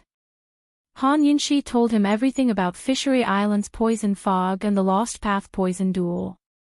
She pointed the spearhead at the Wind Clan. Slap! Ning Qing shot to his feet, fury dancing in his eyes. If he still couldn't figure out what was going on after knowing so much, he might as well quit his job. Zhu Nixie wasn't a member of the Wind Clan, he was just a spokesperson. Han Yunshi saw that things were going well and hurriedly reminded him, Ning Qing, back then, the Nether Clan's Chu clan raised the banner of reviving Western Qin. Your D clan knew that the Nether clan had ulterior motives, but did the Wind clan know as well? Why didn't they show their faces? Why did they wait until Long Fei mobilized his troops? Also, my identity was exposed the moment Long Fei mobilized his troops. Who was the one who did that? Han Yunshi asked. Zhu Nixie's master is your father, so he knows about your origins. Ning Qing immediately denied it. He knows about Lady Tianqin's origins, so he knows about your identity. He knew you were Western Qin's princess from the moment you were born. Han Yunshi had never felt so good about Ning Qing before. She nodded excitedly. Not only did he hide it for so many years, he only revealed it to the public today. He doesn't even acknowledge you. Such motives. Ning Cheng's beautiful eyes narrowed into slits, filled with a dangerous aura and even a hint of viciousness. Once again, it reminded Han Yunshi that the man in front of her wasn't a docile sheep, but a wild wolf that could bite a person to death. For the first time, Han Yunshi rejoiced in Ning Cheng's loyalty to Western Qin and his trust in her. Otherwise, heaven knows how much time and effort she'd have to spend to expose the Wind Clan's lies. It didn't matter how much effort she put into it, but she didn't have much time left. She looked at Chu Qing's sickly emaciated body on the ground and felt grateful that this woman had found a way to convince Ning Qing. Ning Qing paced back and forth in the room before coming to a decision. Princess, Tianning has long fallen under this subordinate's control. This subordinate plans to hang up the Western Chu banner tomorrow. We won't go to the army, but stay in the palace and have Bai Yuqiao pay his respects. No matter what, he couldn't let Bai Yuqiao stay in the army any longer. Heaven knows what kind of intentions she had. Let's get the Imperial Jade Seal first before we hang up the banner, Han Yunshi intoned. As long as you're here, Princess, it won't affect us much, Ning Qing said. Ning Qing had no idea that Han Yunshi's actions would have a massive impact. Once the banner was hung, she'd officially be the princess of Western Qin and lead the D and Wind clans against the Long Fei. What would Long Fei think of her then? Han Yunshi remembered clearly that Long Fei had once asked her if she'd bear a grudge against East Qin if she was the princess of Western Qin, or if she'd want to restore her country. Her answer back then had always been yes. Once the two sides officially clashed, would she still have a chance to ask that question? No matter what, Han Yunshi had to stop Ning Qing from hanging up the banner. It was impossible to see Long Fei now, so she had to find a reliable person to pass on the problem to Long Fei. Han Yunshi began to think nervously. Just what kind of reason should she use to convince Ning Qing? Finally, she came up with a brilliant idea. She had Ning Qing sit down and lowered her voice to speak to him. Ning Qing listened carefully before giving her a thumbs up. Brilliant. Truly brilliant. This subordinate admires you. Han Yunshi finally exhaled. She too felt that her move had been too brilliant. If not for the urgency of the situation, she might not have come up with such an idea. I'll be able to see Han Yunxi's biological father very soon. That very day, at Han Yunxi's request, Ning Qing gave Chu Qingge a grand funeral and sent the little emperor, who wasn't even 3 years old, to the medical academy. Esteemed Wang Fei, the medical academy is under Long Fei Ye's control. This isn't appropriate, Ning Qing didn't tell Han Yunxi. What does this have to do with him? Medical City sealed off the city to search for the missing person only because I'm the head of the medical academy and the head of the poison sect. Long Fei Yi still has the authority to order around department head Ju. I'm afraid that he still refuses to acknowledge my identity and misled the department head. Han Yunxi pretended to laugh coldly as she spoke. When I admit my identity in the future, Medical City won't give Long Fei Yi any face. Ning Qing looked at Han Yunxi and recalled her previous oath. In the end, he believed her words. You don't have to send him there in your name. Just send him there in the name of Tianning's imperial clan, Han Yunxi sighed. Medical City has a responsibility to him, so they won't refuse. In the end, he's still a pitiful child. Don't let him attend the funeral. All right, Ning Qing agreed easily. Han Yunxi disguised herself as a court lady and attended Chu Qingge's funeral. Once the ceremony was over, Ning Qing sent Bai Yuqiao a secret missive. He didn't say whether he'd already kidnapped Han Yunxi, but only asked Bai Yuqiao to bring the imperial jade seal to the capital. Han Yunxi couldn't sit still in her room. In the end, she decided to take a risk. As soon as she left the room, her attendant bowed respectfully. Your Royal Highness, where are you going? Compared to Medical City, Ning Qing was much less guarded against her. This was all thanks to Han Yunxi's malicious oath. Most of the guards by her side were there to protect her, not to spy on her. Han Yunxi had a chance to escape, but there was no need for her to do so. There was nowhere safer than Ning Cheng's place. She had no idea what Long Fei Ye's attitude was. Perhaps she'd die if she ran to Long Fei Ye's place. Thinking up to here, she couldn't help but smile bitterly. She couldn't even ask him the question she wanted to ask him face to face. I want to see that little emperor. Have someone lead the way, Han Yunxi said.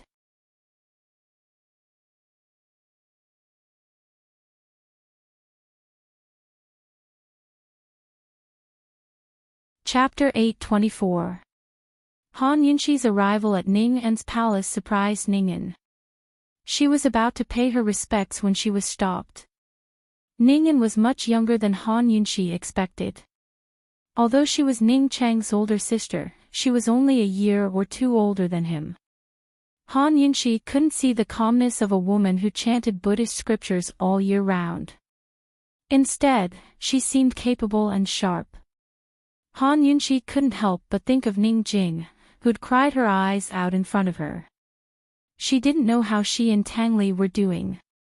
Some women might cry, but the burden on their shoulders didn't lose out to a man's. The strength in their bones wouldn't lose out to a man either. Ning Jing and Tang Li's dispute over weapons and assassination weapons had now become a struggle between Western Qin and East Qin imperial clans. The Tang clan was Long Fei Ye's most hidden power.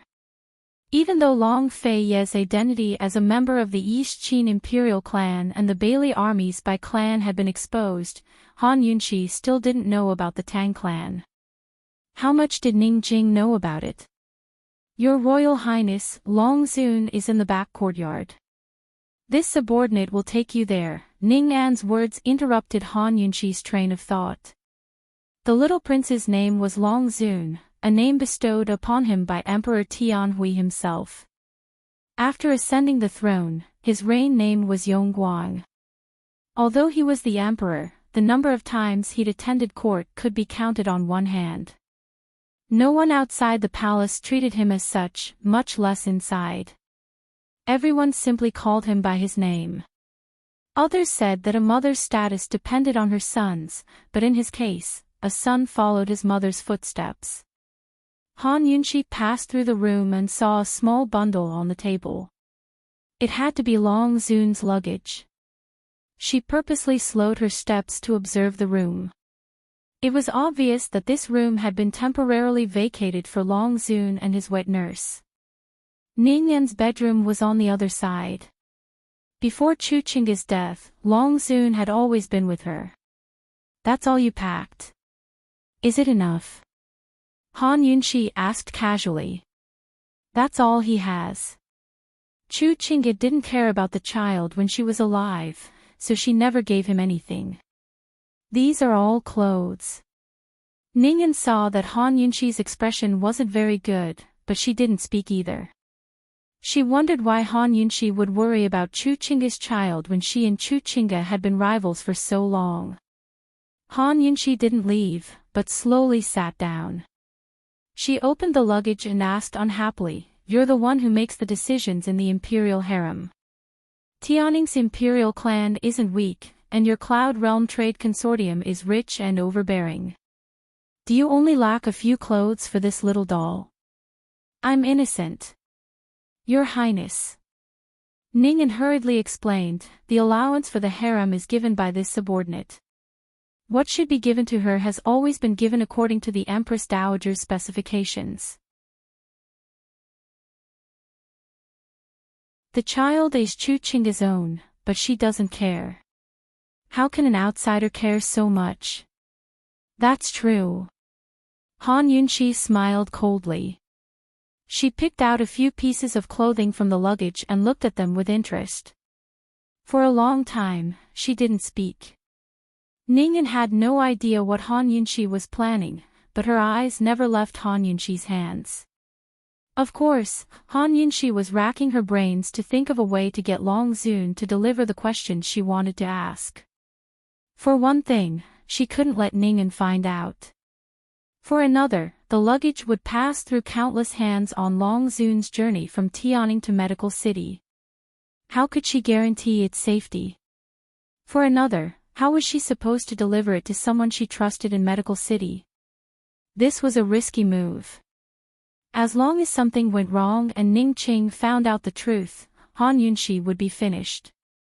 She couldn't even imagine what a wolf in sheep's clothing like Ning Qing would do to her. However, this was her only chance. "Your Highness, is there something wrong with these clothes?" Ningyan was the first to lose her cool. Han Yunshi arched a brow at her. "What do you think?" "This subordinate." Ningyan thought for a while. "These are the clothes that the child usually wears. There's nothing wrong with them." Han Yunshi immediately tossed aside the clothes in her hands and swept everything on the table to the floor. "If the medical academy's people see these things, won't they curse our Western Qin for being so heartless that we can't even treat a child well? Chu Chinga's already dead, so the child's in the Ning clan's hands. The Ning clan has to take responsibility for him. If you can't even treat a child well, how can your Ning clan conquer the world for this princess? How can you treat the people well?" Han Yunshi stood up and murmured, "Ningyan, losing the Ning clan's face is a small matter, but losing Medical City's heart is a huge matter. Gu Beiyue's whereabouts are unknown, and I'm not in the city. Right now, the Medical Academy is under the joint leadership of the Vice Council and Council of Elders. Shen Jueming's words are in charge of the Vice Council, while Luo Zuishan's words are in charge of the Council of Elders. These two detest child abusers the most. Back then, Gu Yintian even wanted to protect Ling Gai, but these two were the ones who opposed him to the end and expelled him from Medical City." Ningyan immediately understood Han Yunshi's words. Although Han Yunshi was more capable of controlling Medical City than Long Feiyi, the Ning clan couldn't afford to offend Medical City. Once Western Qin's imperial clan raised its flag and officially fought with East Qin for control of the world, Medical City's support would be crucial. Whether it was in the medical field or in the hearts of the people, it would have a huge impact. Not only could the Ning clan avoid offending Medical City, they had to curry favor and leave them with a good impression.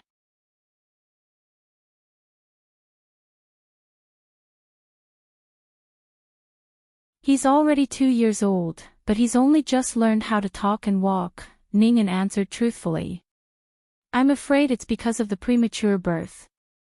Han Yunxi's heart felt stifled and she couldn't help but think of Gu. At this time, Long Zun cried out again and pointed outside the door. Is he going to be unable to find his mother? Han Yunxi asked.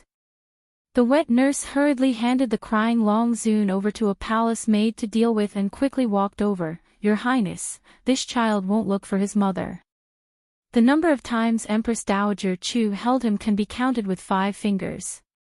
Normally, in the palace, even if Empress Dowager Chu sat in front of him, he wouldn't pay attention to her. He still doesn't know what a mother is. I'm afraid it's because this place is unfamiliar that he's looking for his mother. Hurry and take him out.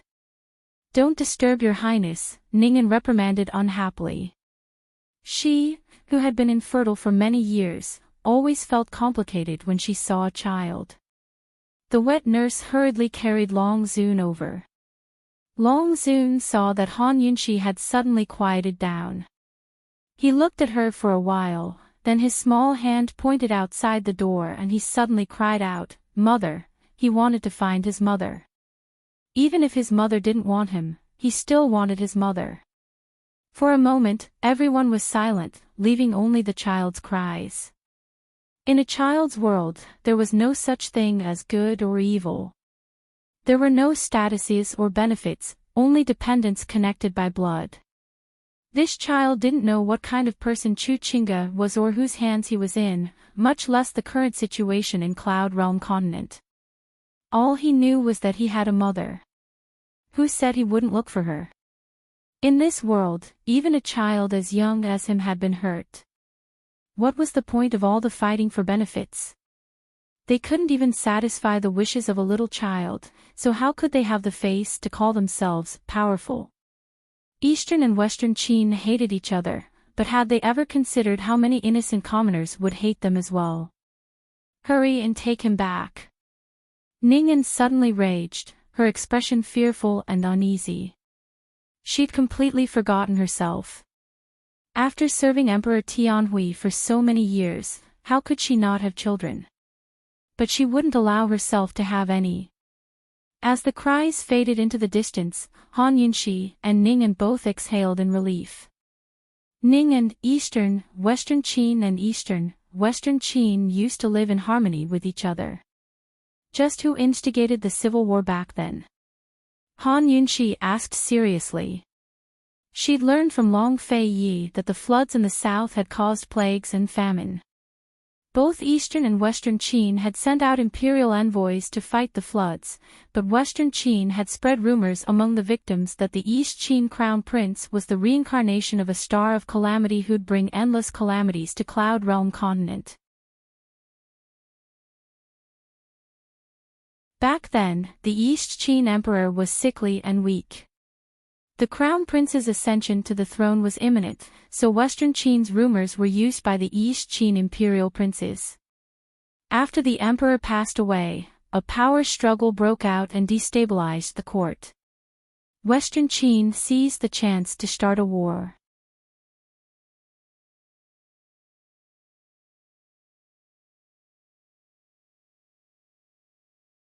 Chapter 825.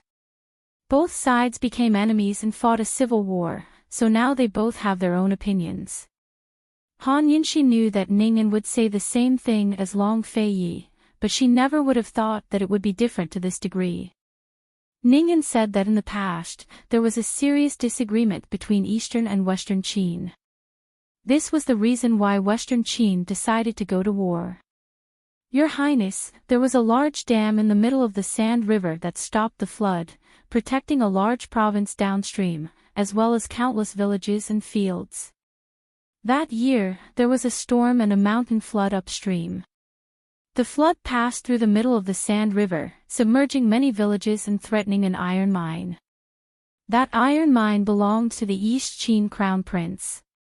In order to protect the iron mine, East Qin decided to destroy the dam and divert the water downstream, sacrificing the people downstream. At that time, the East Qin emperor died of illness and the princes were fighting for the throne.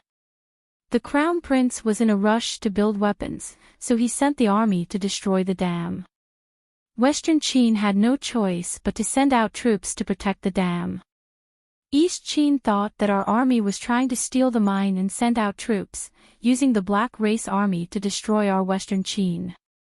If it wasn't for the nether race's betrayal, the princess might not have. Although Ning An's voice was calm, her eyes betrayed her heart. Han Yunshi could see her anger and unwillingness. This anger and unwillingness was very similar to when Long Fei Yi told her this part of the history. It was very real and couldn't be faked. It was natural for them to have their own opinions, but if they didn't have the same opinion, then it would be abnormal. Long Fei Yi had told her about the serious floods in the south, but why didn't he tell her about the dam or the mine? According to East Qin, the war was a plot by Western Qin. Western Qin instigated internal strife in East Qin and took advantage of the situation. According to Western Qin, the war was caused by the destruction of the dam. What was the truth? Han Yunshi hesitated a bit before probing. I remember that Gu Beiyue told me that during the war, there were rumors in the disaster area that the East Qin crown prince was a star of disaster. Is there such a thing? Han Yunshi silently apologized to Gu Beiyue in her heart. If she said that it was Long Fei Yi who said it, Ningen would probably be angry. She could only use Gu Beiyue's name to speak properly.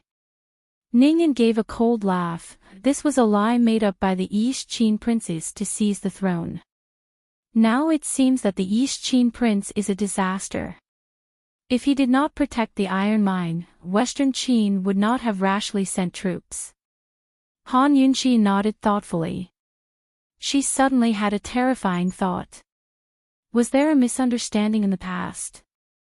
However, she quickly denied her own thoughts. How could she believe Long Fei Yi's explanation? Long Fei Yi already knew that she was the princess of Western Qin. How could he tell her the truth of the war? On the other hand, Ningen had no reason to lie to her.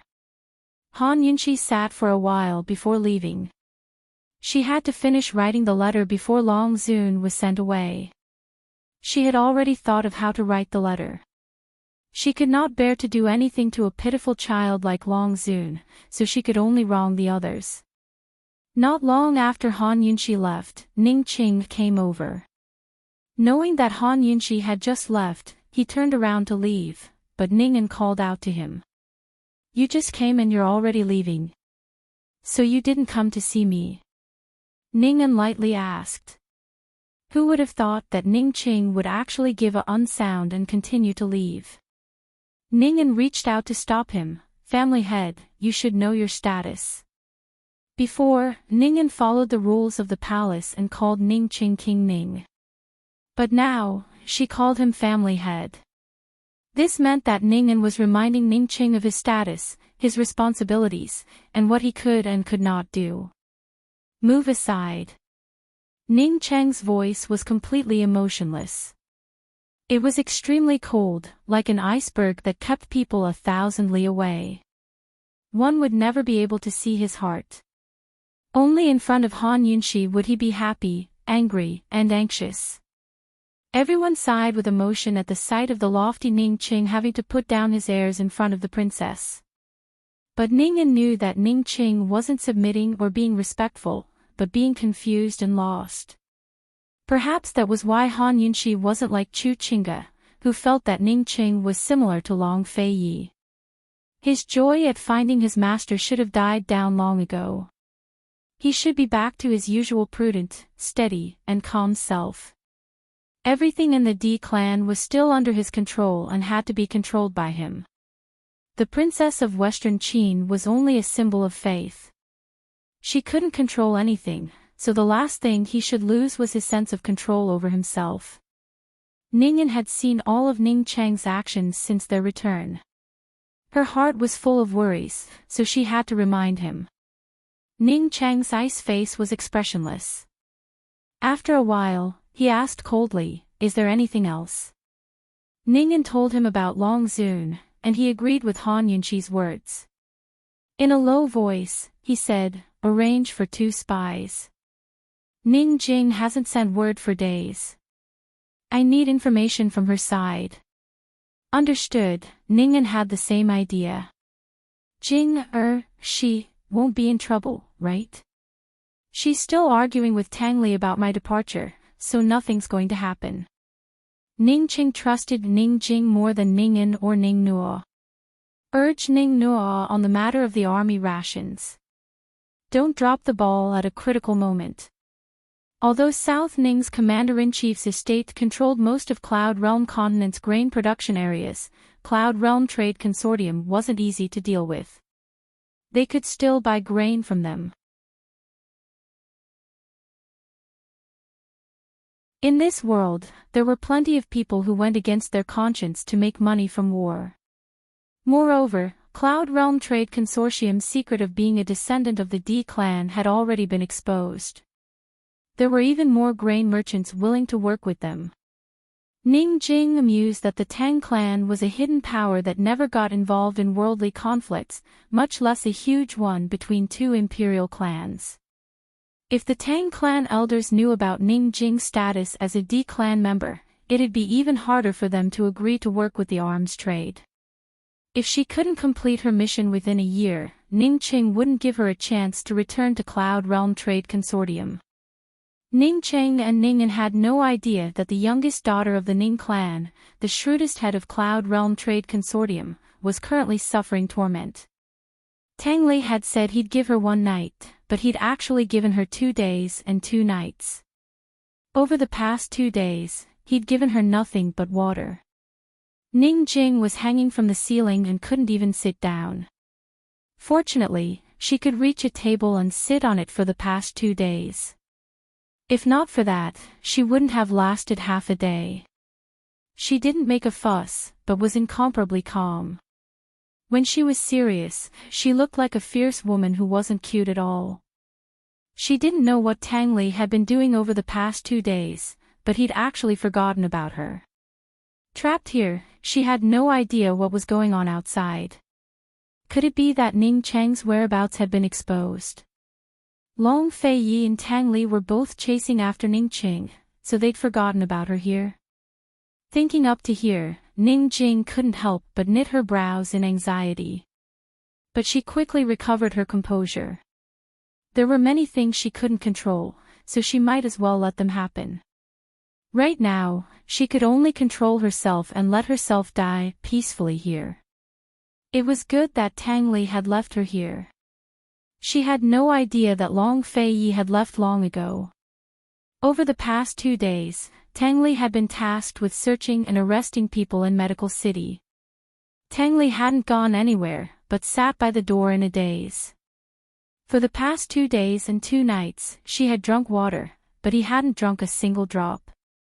His haggard and sorrowful appearance made him no longer look like a banished immortal. Instead, he looked like an infatuated person who was about to turn into ashes. Suddenly, Tang Li stood up and angrily pushed the door open. Ning Jing was startled, but she didn't show it. It wasn't until she saw the most familiar figure at the door that her heart began to beat faster. Hee, I've been busy for 2 days and didn't have time to take care of you. You're lucky. Tang Li didn't approach her, but stood at the door. Shouldn't you give me an answer? Ning Jing just looked at him without saying anything. This forced Tang Li to draw closer until he was right in front of her. Answer me. Kill me or cut me up, do whatever you want. Ning Jing said coldly. Guards. Tang Li didn't hesitate anymore, and the guards immediately rushed in. Tang Li personally took the iron chain hanging from the roof beam and handed it to the guards. Drop it at the South City gate. Don't let her torture you slowly. Ning Jing didn't react at all, and just walked to the door with the guards. Jing, you don't have to be afraid. Your good brother will definitely come and save you. Tang Li sneered. Only God knew if he was comforting himself or testing Ning Jing.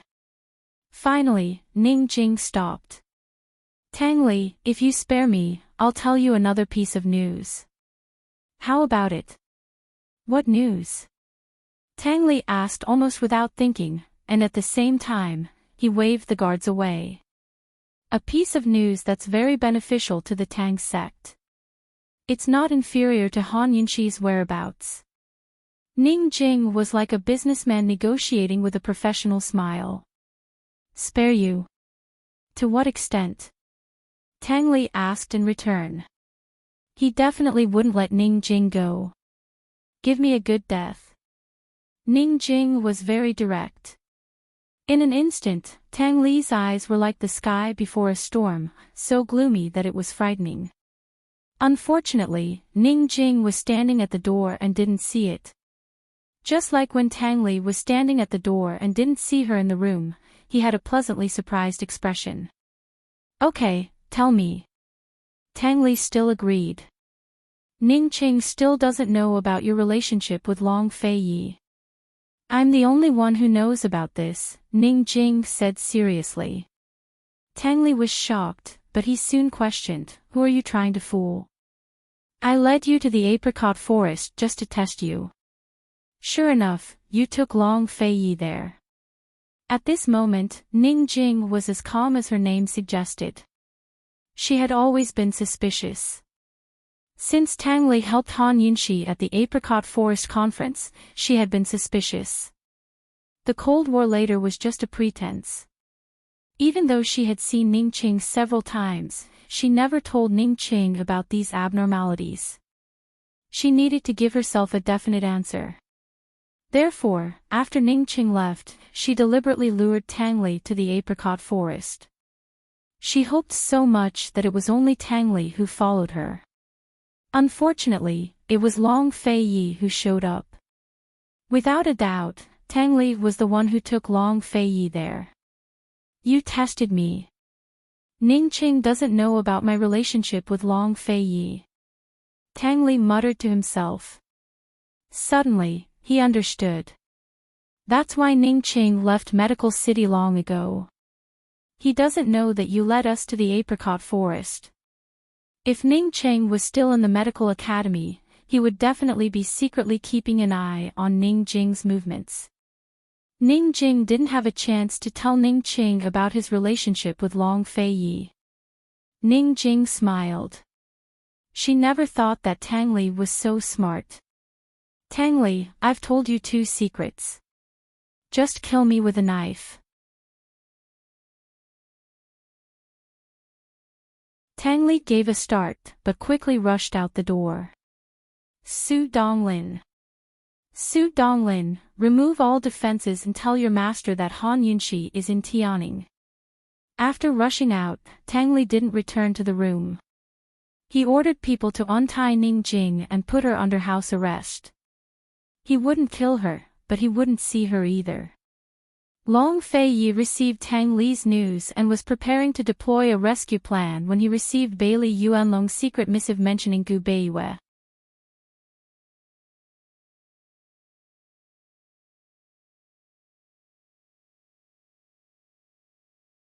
Chapter 826. Bailey Yuanlong's letter mentioned Gu Beiyue's whereabouts, but didn't mention the specifics. He wanted Long Fei Yi to return to the army as soon as possible to preside over the situation. With news of Gu Beiyue, that meant Gu Beiyue wasn't dead. However, Long Fei Yi didn't feel happy at all after reading the letter. Instead, his gaze turned complicated. Bailey Yuanlong was far away on the battlefield, and Gu Beiyue had fallen into the abyss of the poison sect's forbidden grounds. He'd sent countless people to search for Gu Beiyue, but there was no news. How did Bailey Yuanlong know of Gu Beiyue's whereabouts? Was this news true? Or fake?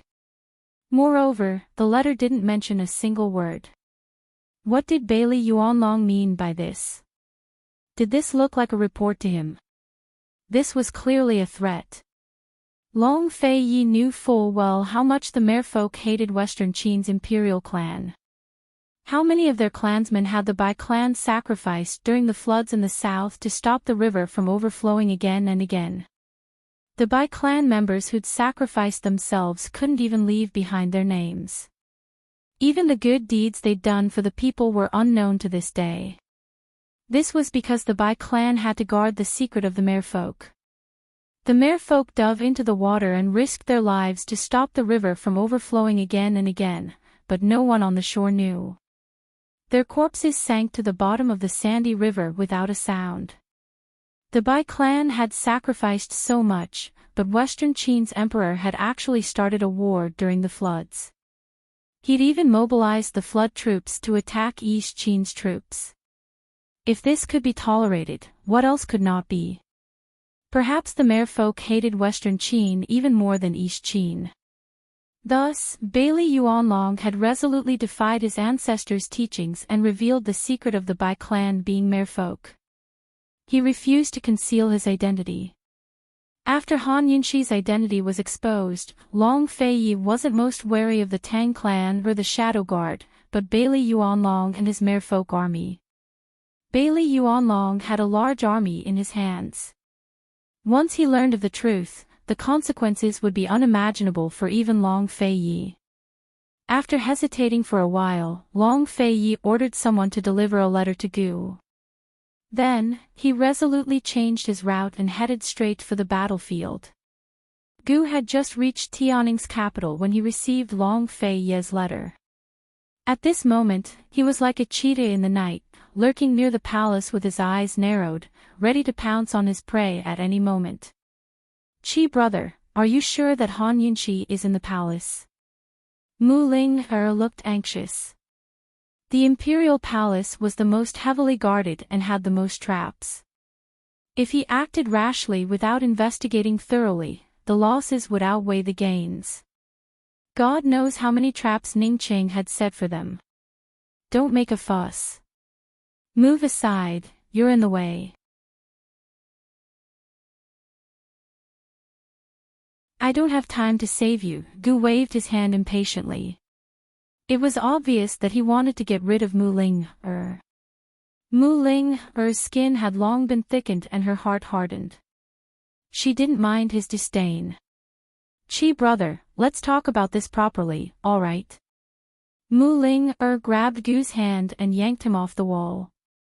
Ever since they left the poison sex abyss and heard that Han Yunxi was in trouble, Qi brother had been running all the way here. He hadn't even given the matter a second thought. Gu's gaze turned cold. If this was the past, Mu Ling would have been scared stiff long ago. But now, she wasn't afraid even if he really wanted to kill her. "Scram," he said coldly. "Why are you looking for Han Yunxi? She's the princess of Western Qin. What can Ning Qing do to her when he kidnaps her? He might as well worship her like a bodhisattva." Mu Ling pursed her lips. "Qi brother, you can't be thinking of helping Long Feiyi kidnap the princess of Western Qin, right?" Gu finally calmed down. He suddenly realized that he didn't know why he was looking for Poison Lass either. She was the princess of Western Qin. Ning Qing had saved her from Long Feiyi, not kidnap her. What about him? Could he still take her to the ends of the world? He had lied to her about Mute Granny. He was Long Feiyi's accomplice. "Qi brother, the Duke of Qin might have sent people to keep an eye on you," Mu Ling added. Gu's face paled. Mu Ling was about to speak when Gu suddenly roared, "Shut up." So saying, he leapt over the palace walls and slipped inside. He was going to apologize for Mute Granny. "Qi brother, calm down." Mu Ling chased after him. It was late at night. Bai Yuqiao and Bai Yanqing had just arrived at the imperial city. Ningyan came out to receive them and arranged for them to stay in the palace. Bai Yanqing hid her identity and pretended to be Jun Yixie's subordinate, Uncle Bai. Once Ningyan left, Bai Yanqing said in a low voice, "Pack up. We'll go see the princess immediately." "Master." Bai Yuqiao had just spoken when Bai Yanqing glared at her. She then realized that the walls had ears. She quickly changed her words. Uncle Bai, the princess is already asleep. It's not appropriate to disturb her so late at night. Old man was entrusted by master to give the imperial jade seal to the princess as soon as he arrived at the imperial city. I'm sure the princess knows master's sincerity and won't blame him. Bai Yanqing said. Bai Yuqiao understood that master was doing this to express his loyalty. After she packed up, she sent someone to inform Ningyan. How could Han Yunxi fall asleep at this time? She was in the secret room behind the tea room, waiting for Ning Qing to meet Bai Yuqiao and Uncle Bai. She had been waiting all night. These days, she had to stay in this secret room and couldn't go out. She originally wanted to cultivate the third stage of the poison storage space, but unfortunately, she couldn't calm down. Soon, Ning Qing met Bai Yuqiao and his disciple. Master Ning, sorry for the disrespect. Bai Yuqiao was very enthusiastic, but Bai Yanqing didn't say a word. Ning Qing only nodded to Bai Yuqiao. He looked at Bai Yanqing, this is Uncle Bai. Yes, I pay my respects to Master Ning. Bai Yanqing cupped his fists and bowed, calm and composed. When will Jun Yixia come? Ning Qing asked. My master has already negotiated with the Winter Crow tribe's chief. He should be leaving for the country in a few days. The number of warhorses he brought back will definitely satisfy Master Ning. Bai Yanqing said. Ning Qing asked, how many? He will bring them back in 3 batches, no less than 30,000 in each batch. Bai Yanqing was calm and collected, but when he said this number, he couldn't hide his pride. Ning Cheng's heart skipped a beat. He remembered Han Yunxi's warning. Sure enough, Northern Li's cavalry couldn't be ignored. With these 3 batches of warhorses and Northern Li's original cavalry, 100,000 cavalry was more than enough. The Ning family army and Long Fei Yi were fighting to the death, but in the end, Jun Yixia was the fisherman who reaped the benefits. Ning Cheng's first thought was to stop the war. Only by stopping the war with East Qin could he preserve his strength. He had to first expose the Wind Clan's scheme and remove the threat of the Wind Clan. Otherwise, the world would fall into the Wind Clan's hands and everyone would become their dowry. At the very least, he had to drag it out. He had to drag it out until Northern Li's cavalry could fight alongside the Ning family army. This way, he could use the Wind Clan to restrain them. He never thought that he would have to rely on Long Fei Ye's troops to deal with the Wind Clan. Ning Cheng's lips unconsciously curled into a self-deprecating smile. Pledging loyalty was his destiny and restoring his country was his mission. He couldn't escape the word destiny. As for the word destiny, he had never thought about it and didn't dare think about it. The path of loyalty was too lonely for him to walk on. Very good. Ning Qing forced out a smile. How long will it take for the first batch of warhorses to enter the battlefield? From Winter Crow country to Northern Li, then from Northern Li to the south. The warhorses will need to rest before the war, around a month and a half. Bai Yanqing replied. Don't they need to be trained? Ning Qing asked in confusion. No need, my master has convinced the Winter Crow country's horse trainer. A single horse trainer can command 10,000 warhorses. Bai Yanqing couldn't hide his pride. Jun Yixia had truly exceeded his expectations this time. Jun Yixia is quite skilled. Ning Qing asked, what about the second and third batches? When will they arrive? He had to ask clearly in case Bai Yanqing kept the second and third batches of warhorses to deal with him.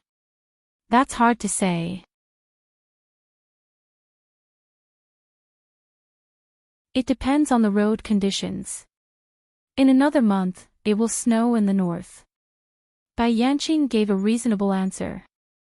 Ning Qing became even more vigilant. He was glad that Han Yunxi had warned him of the Feng clan's disloyalty. He didn't express his opinion and changed the topic. Where is the Imperial Jade Seal? Of course I brought it, but... Bai Yanqing was very polite. It's already so late. I wonder if it's convenient for Her Highness to receive you. What he meant was that he wouldn't hand over the Imperial Jade Seal until he saw Han Yunxi. Ning Qing sighed, then said indifferently, the princess is not in my hands. What? Bai Yanqing was shocked. Bai Yuqiao was very surprised. How can that be?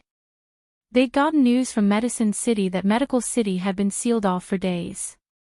It was obvious that Han Yunxi had been kidnapped, while Ning Qing was in Medical City. If he wasn't the culprit, who else could it be? Han Yunxi is indeed not in Medical City. Not only is Long Fei Yi looking for her, but so am I. Could it be?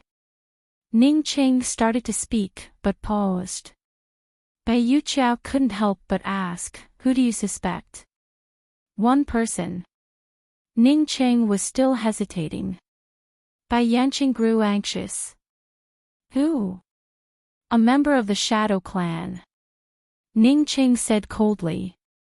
Chu Qingge confessed before she died that Gu Beiyue was a descendant of the Shadow Clan. The medical academy said that Gu Beiyue was in closed-door cultivation. Could it be him? No way. Bai Yuqiao denied immediately. Bai Yanqing gave her an unhappy look. He could guess that Ning Qing would find out Gu Beiyue's identity from the Chu clan, but never expected that Han Yunxi wasn't in Ning Cheng's hands. Had he made the right choice this time, or had he made a mistake? How can you be so sure? Ning Qing asked immediately. Bai Yuqiao was quick-witted enough to answer. Gu Beiyue was in closed-door cultivation long before the princess went missing. How could he know of her identity? Moreover, even if he did, why did he kidnap the princess?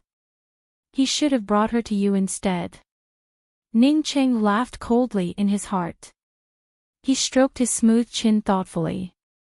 The only thing we can do now is to search for the princess. I'll have to ask Old Bai to personally oversee the battlefield.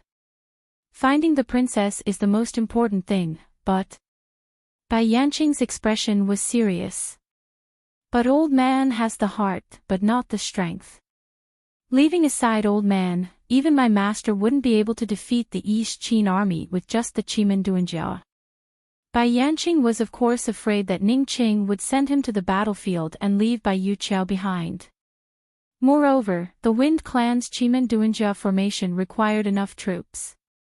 With Ning Cheng's current troops in the Wind Clan's formation, they could only fight evenly with the East Qin army. It was impossible for them to fight back. Since Han Yunxi had gone missing, he had to find her first. He was not in a rush to make a move on the battlefield. If this continued, the Ning family army would suffer the greatest losses. When Jun Yixie's first batch of horses arrived, the northernly cavalry would be hard to dismount.